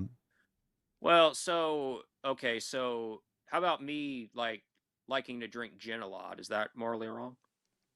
I don't think so. I think you could make some arguments related to like virtue ethics and like temperance. It depends how it fits into your life. There are ways to drink gin, even to drink gin often, that are totally permissible. Mm-hmm. And I'm assuming you all think that being gay is okay. Yep. Yeah. There's nothing inherently wrong with it. Unless you're gay and also Hitler, then it's not okay. But that's the Hitler part, not the gay part. Yeah. Unless you're a twink, but that's the twink part. Well, it just so what makes being a P3DO wrong then is the lack of consent. Yeah, obviously. Yeah. Okay. It's a consent is probably necessary but not sufficient for the rightness or like the permissibility of a sex act. There are other things that it could be wrong on the basis of, you know, maybe you'd want to say that if you go in there and she asks you to like call her like a racial slur and then you do, you'd probably say that that's wrong, but you know, it's because of the way that it shapes your moral character. Okay, and you said incest was okay too then? No. So incest is not. So me having me drinking gin is okay. Me having an affair with a married woman is not okay because her husband didn't know. Being gay is okay, but incest is not okay. Yeah, correct. Did I get that right? Yep. Incest among adults is not okay. Correct. Yep. Why not? The reason why it's not going to be okay is because insofar as we're all striving towards the good, flourishing human life, there's specific roles that people are going to fit into. We don't live isolated human lives. We live interconnected human lives. We have very specific relationship dynamics with people from, you know, mothers, fathers, siblings, etc., things of that sort, wherein this provides unique benefits to your life. If you don't fuck your sibling, there's billions of people who you could fuck instead. And you get the added benefit of having a sibling who has like a unique role in your life that allows for even higher potential in terms of the sort of like good life that you could strive towards. Now, Cooper, it's your turn. Why is incest between adults wrong? Because it's I would recommend they see a psychiatrist. That's not answering my question. Well, it's I would imagine it's wrong because I would imagine that there's probably a lot of childhood. Maybe there was some things going on in the past, but Why does it make it wrong? It's pervert. Oh, No, it's why perverted, should isn't we it? why should we not do perverted things on your worldview?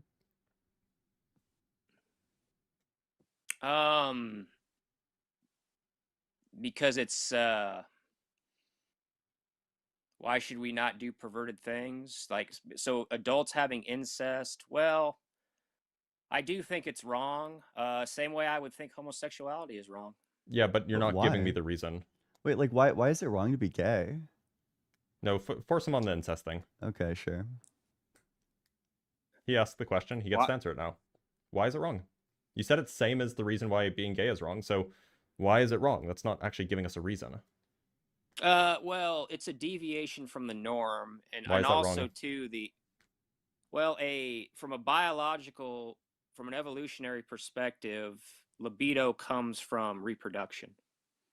Okay, great. So How is this saying anything about something being wrong? Anything outside of that would be a deviation from the norm, and some are worse than others. So Why is masturbation is deviating wrong? from the norm? So masturbation is wrong? No. Why is deviating from the norm wrong?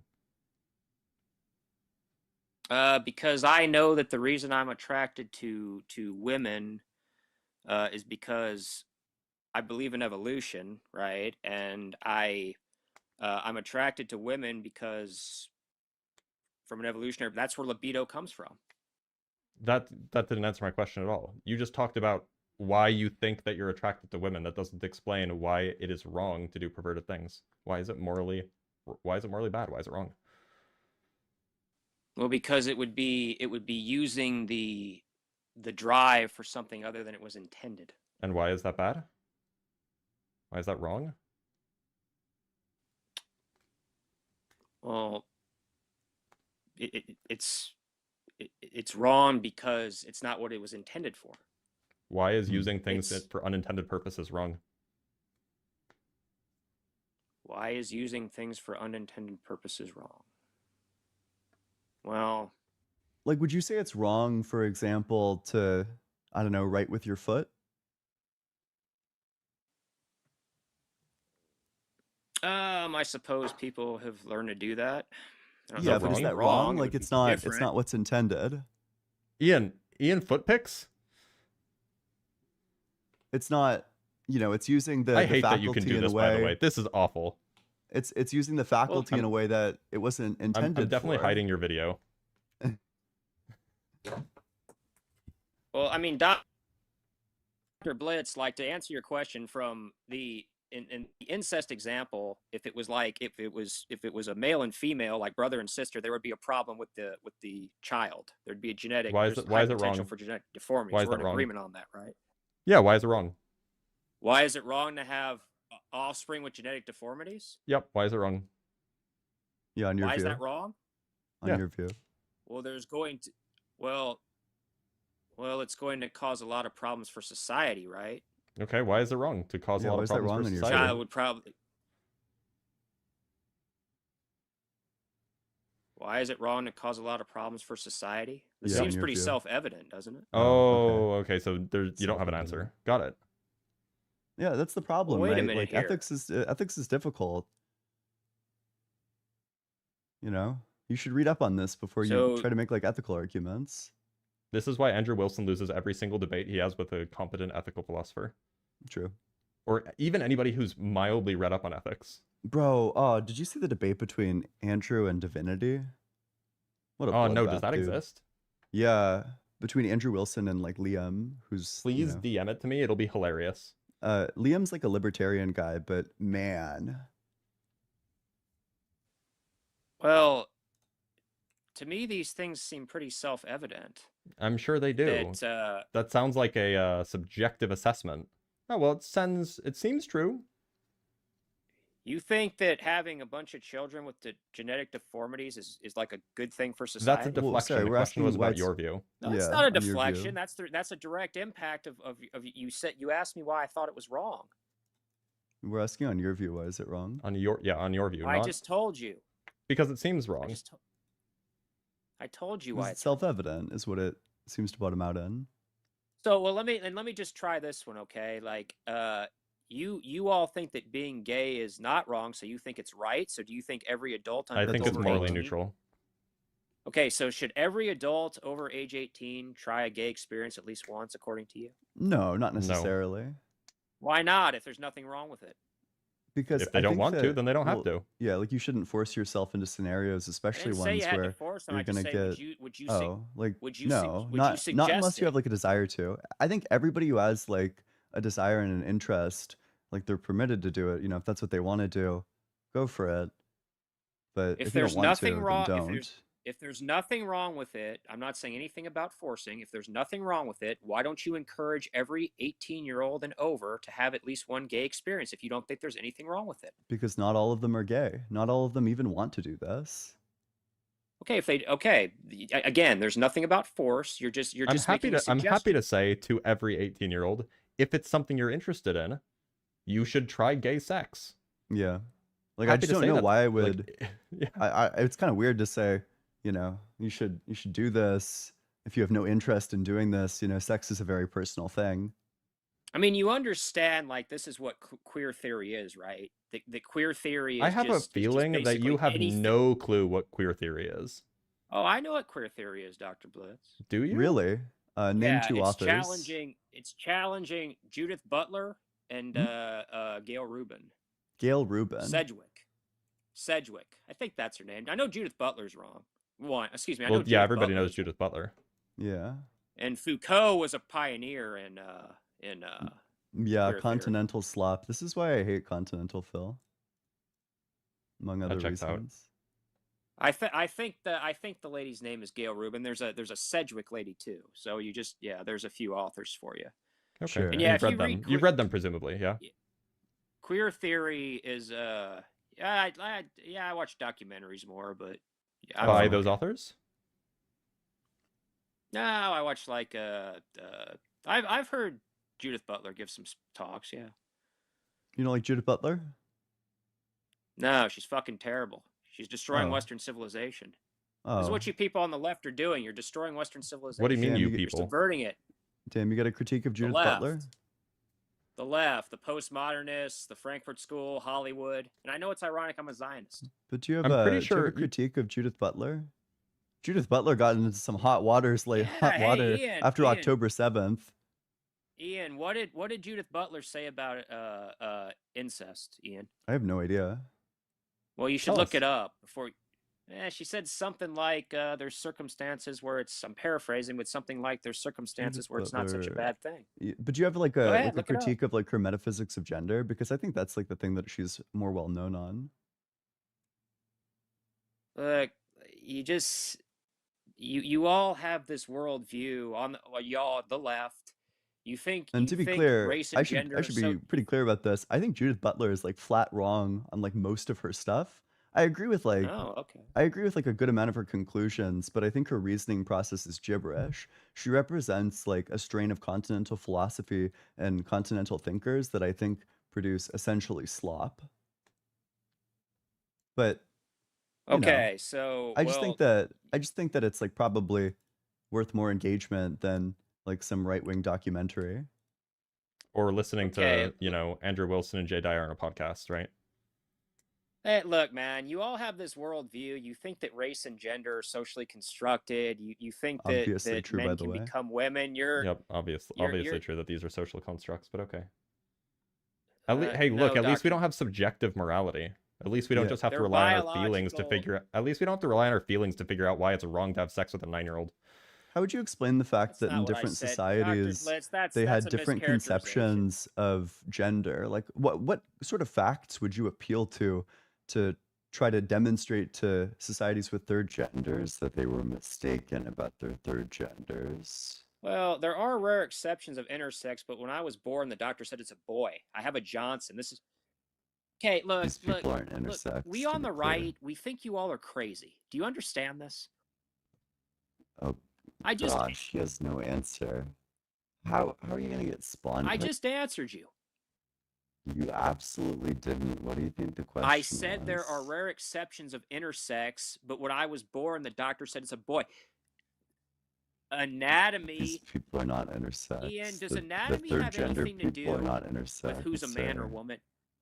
I'm trying So to I answer just you. want you to answer the question. Where are you dodging? Just answer the question. What's your understanding of what my question was? You asked me about third gender. It's a very specific question.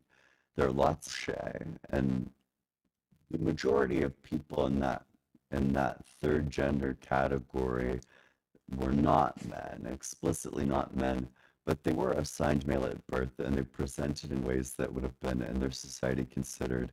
Go and ask them about it explicitly. These are not men. These are not women. They are this third thing. What sort of facts would you appeal to try to demonstrate to a person from gender category? Like, what fact don't they know? Do they have do they have a clear male and female anatomy? Is it very clear what they are? Huh? I think so. So they're not. I think so, yeah. I mean, otherwise it would make no sense why all the Okay, look, I'm just trying to, if there is a anatomy is what determines male or female, man or woman. Sorry, what sort of fact would you appeal to try? If they're objectively wrong, as you're claiming, then there must be some sort of fact that you could appeal to, that if they understood this one fact, that they realize that If they're they have wrong. a Johnson or not. Okay, but they understand who has penises and who doesn't have penises, and that doesn't change their mind about the existence of this third gender category. So it can't be that if they had it, then they would realize that they're mistaken about their third gender categories. Okay. It sounds like gender is socially constructed. It sounds I like you have told no you. answer. Anatomy, when I was born, the doctor said it's a boy. But It's very they simple. know what anatomy What's the big is. fucking mystery? Ian. Oh, the crash out is starting. They know what their anatomy is, but they still insist on the existence well, of that. it's called it's called gender dysphoria. It's a mental illness.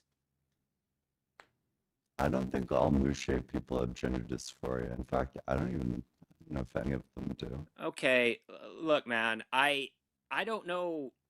Are you telling me that having a Johnson has nothing to do with being a man? Is that what you're telling me? Or does it? What? Depends on the society. Societies define these categories differently. And it sounds like you have no reason to think conception of gender is the incorrect one. Dude, we all knew this was like when we were young, boys' room, girls' room. This isn't a big fucking mystery, Ian. Again. I understand that in our society we have specific gender categories, right, and who's wrong. Ian, I have a Johnson. XX chromosomes, XY chromosomes. Women don't have a prostate, do they? You just did the thing that I did. Men can't, typically no. Men can't get pregnant, can they? Women. Holy shit, dude! This is like the one thing that they have. Why are people in Zapotec era that would change their mind? Dude, I just keep repeating the same.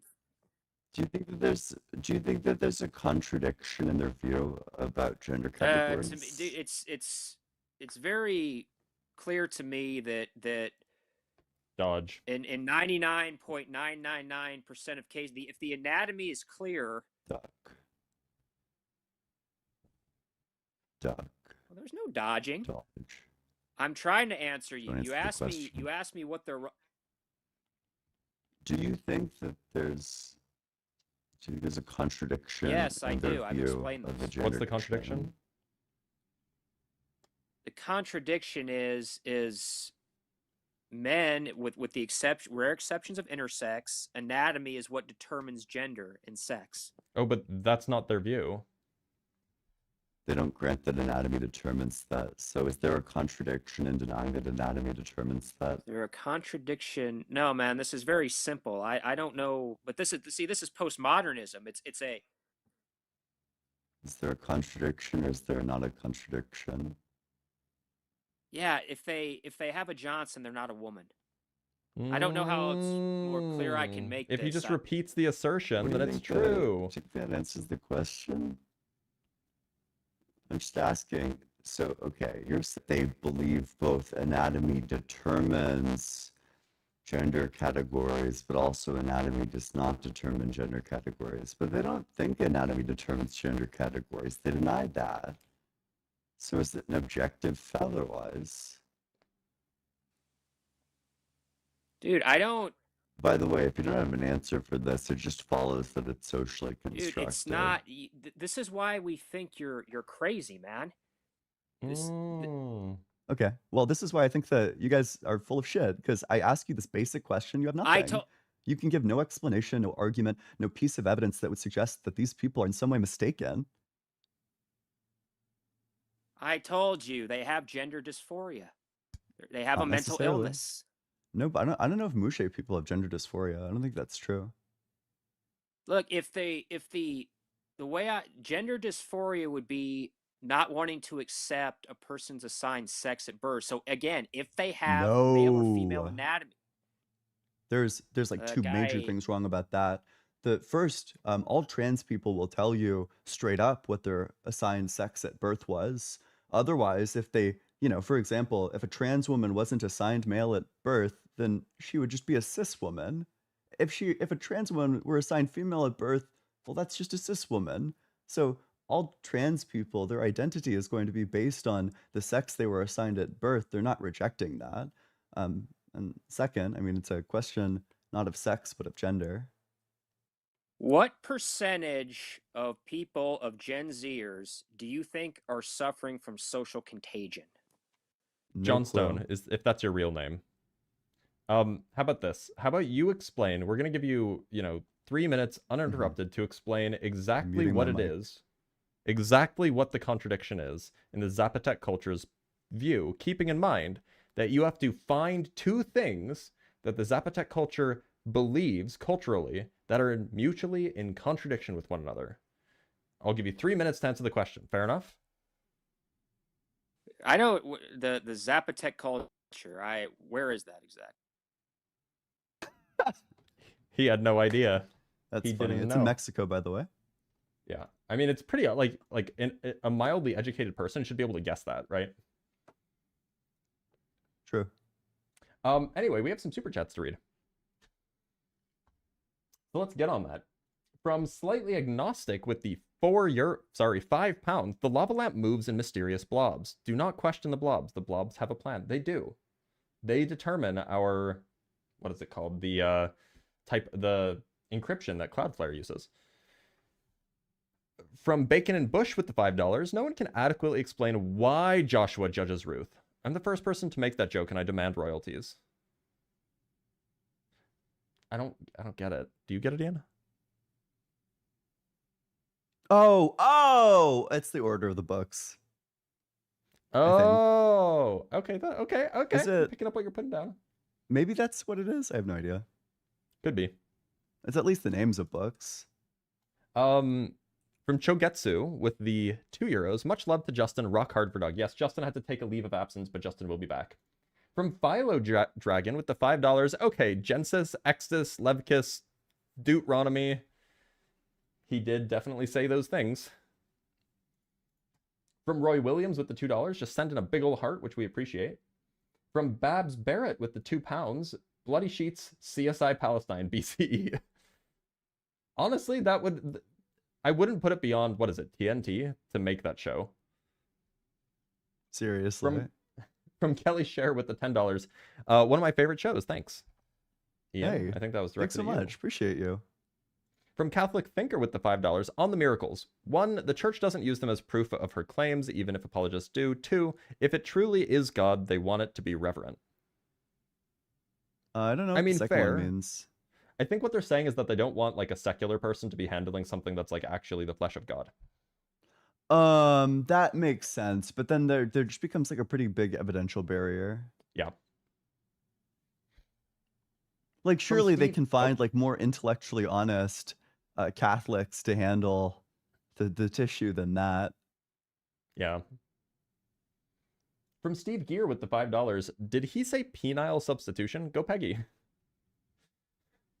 I feel like this is an old super chat that I should have seen earlier. It's about an hour old. Because I don't know who said penile substitution. They were talking about like maybe like Jesus. Oh, maybe. Oh, yes. He meant penal. Like punishment. I'm substituting my penal substitution is going to be penile substitution. Oh no. You're gonna swap out someone's penis as punishment. Yeah, exactly. From Christopher Sanford with the £5. Theists, here is a proof for God. Atheists, here is a debunk after 2 minutes of research. Theists, well, I haven't really looked into it. Why do they all do this? What is going on here? I don't know. From you think they have the time to look into their claims? And just from the get-go, let's keep in mind that he brought up a conspiracy theory about a Civil War general, a Confederate Civil War general, or Confederate Civil War person. From Sans Sensibility with the $5, happy early May the 4th. Hashtag Rock Lava Salt. That is a good slogan, Rock Lava Salt. Like, it flows. From Pensive with the $20, which is wildly generous. Speaking of science, Alexander the Great. That was painful. Hashtag rock hard for dog. Hashtag drooling for blitz. Let's go. They're all drooling. Thanks. They're all huge. drooling for me. From Dr. Joe with the $10. Always good to see you. Thank you for the giggle while watching Dr. Blitz's body language when Chains asserted he's a scientist. Also, Blitz, are you okay after that? This will not go... Yeah, no, I'll be fine. It'll just take a few hours to recover. It happens. From Milk Wrangler with the $10. I know you two are the gamers of the trio. Have you played Cyberpunk 2077? Nope. Me neither. I couldn't be bothered. From Miko Makopo with the £10. I have been a spectator of many hundreds of cures performed by His Majesty's touch alone without assistance of surgery. Written by Charles I's surgeon. Vespasian Pa. Second-rate miracle worker. Yeah, I mean, like, bro just touched people and then they were cured. Bring me the miracle worker. If only. From Christopher Sanford with the £5, seems my super chat was prescient, and I predicted this caller's lack of having researched his own claim. Maybe that now means whatever I say is true. Oh, good point. At least as much as that Michael Aquino, or not Michael Aquino, the other guy. Whatever his name was.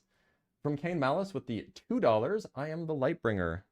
Well, no, you're not. Because I am the light bringer. See, I have a lava lamp, like, right there. From Josiah with the $5, God and Satan are real because Lady Gaga had a spooky music video. It's so Andrew Wilson coded, too. Like, it's so satanic panic. Oh, Andrew Wilson was born in the wrong era. He wishes he lived in the 1950s so he could yell about teenagers playing Dungeons and Dragons. True. Also, I sent you the Andrew Wilson versus Divinity. You did. I'll have to take a look. Yeah. From Shag with the $2, you're making it up, but I'm definitely not. Yeah, I mean, that's how you all these, divine, what are they called? The Andrew Wilson types who get their morals from, what is it? Divine command theory. They have no reason for these things besides they want to not go to hell, right? Mm-hmm. Yep. That's where it bottoms out generally. Ultimately grounded in like some preference to prefer, hell over not hell. From Adam Carmona with the $5, the fascism-subjectivism connection is strong. Giovanni Gentile's actual idealism was hyper-subjectivist. I don't know anything about that, but it sounds right. Yeah, I don't know. I don't know anything about him. From Shag with the $2, this guy doesn't think it's wrong either. I think he has the intuition that it's wrong in the same way that, most people in the West do. Probably most people do. But he has a really hard time justifying it, doesn't he? From Exploding Tiger with the $2, thank you for your collective efforts and talents. Hey, you hear that, Ian? We have collective efforts and talents. Whoa. between the two of us, they're collective. Yeah, they're shared. Indeed. We share one talent. No, it's a talents. Oh. From Well, I Dr. guess Joe we're- with yeah. the $10, suggesting or implying equivalence in the lists discussed with Cooper was problematic. Incest, alcohol use disorder, kink, SA, being LGBTQIA+ are distinct, nuanced, and shouldn't be trivialized. Yeah, it was kind of wild that he was just telling us all the things that he thinks are wrong, and just assuming that we agreed with him, which is Yeah. always fun. I think the most unintuitive implication of divine or of natural law theory when it comes to like sexual ethics is that you're not allowed to get a foot job. I just think I take that as a reductio, frankly. It seems fair. From Kane Malice with the $2, but is it wrong to scalp Pokemon cards, Ian?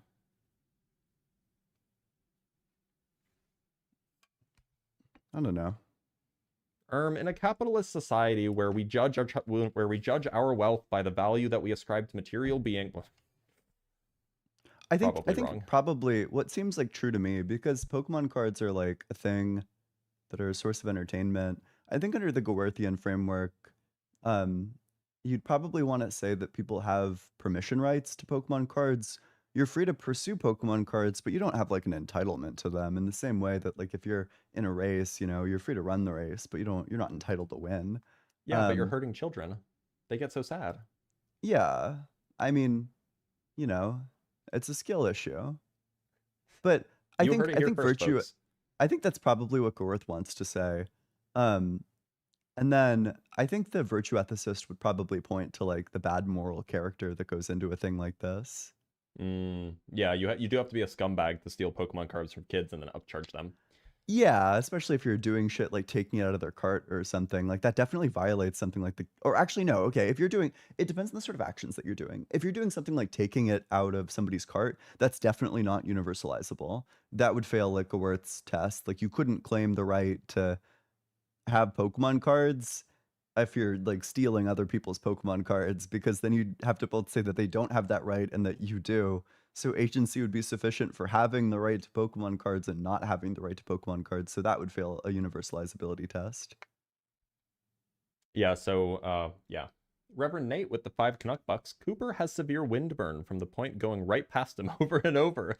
Also, how do you have 12 bad talking points and 14 IQ points? Well, and the worst part is he probably can't even open a pickle jar either. From Furtive Pata with the $2, Johnson. Gretchen with the $5. Check out his bestseller, Big Truckin' Mysteries of Luciferian Zionists and How They Ruin the World with Gender by Cooper Johnson. By Johnson Johnson.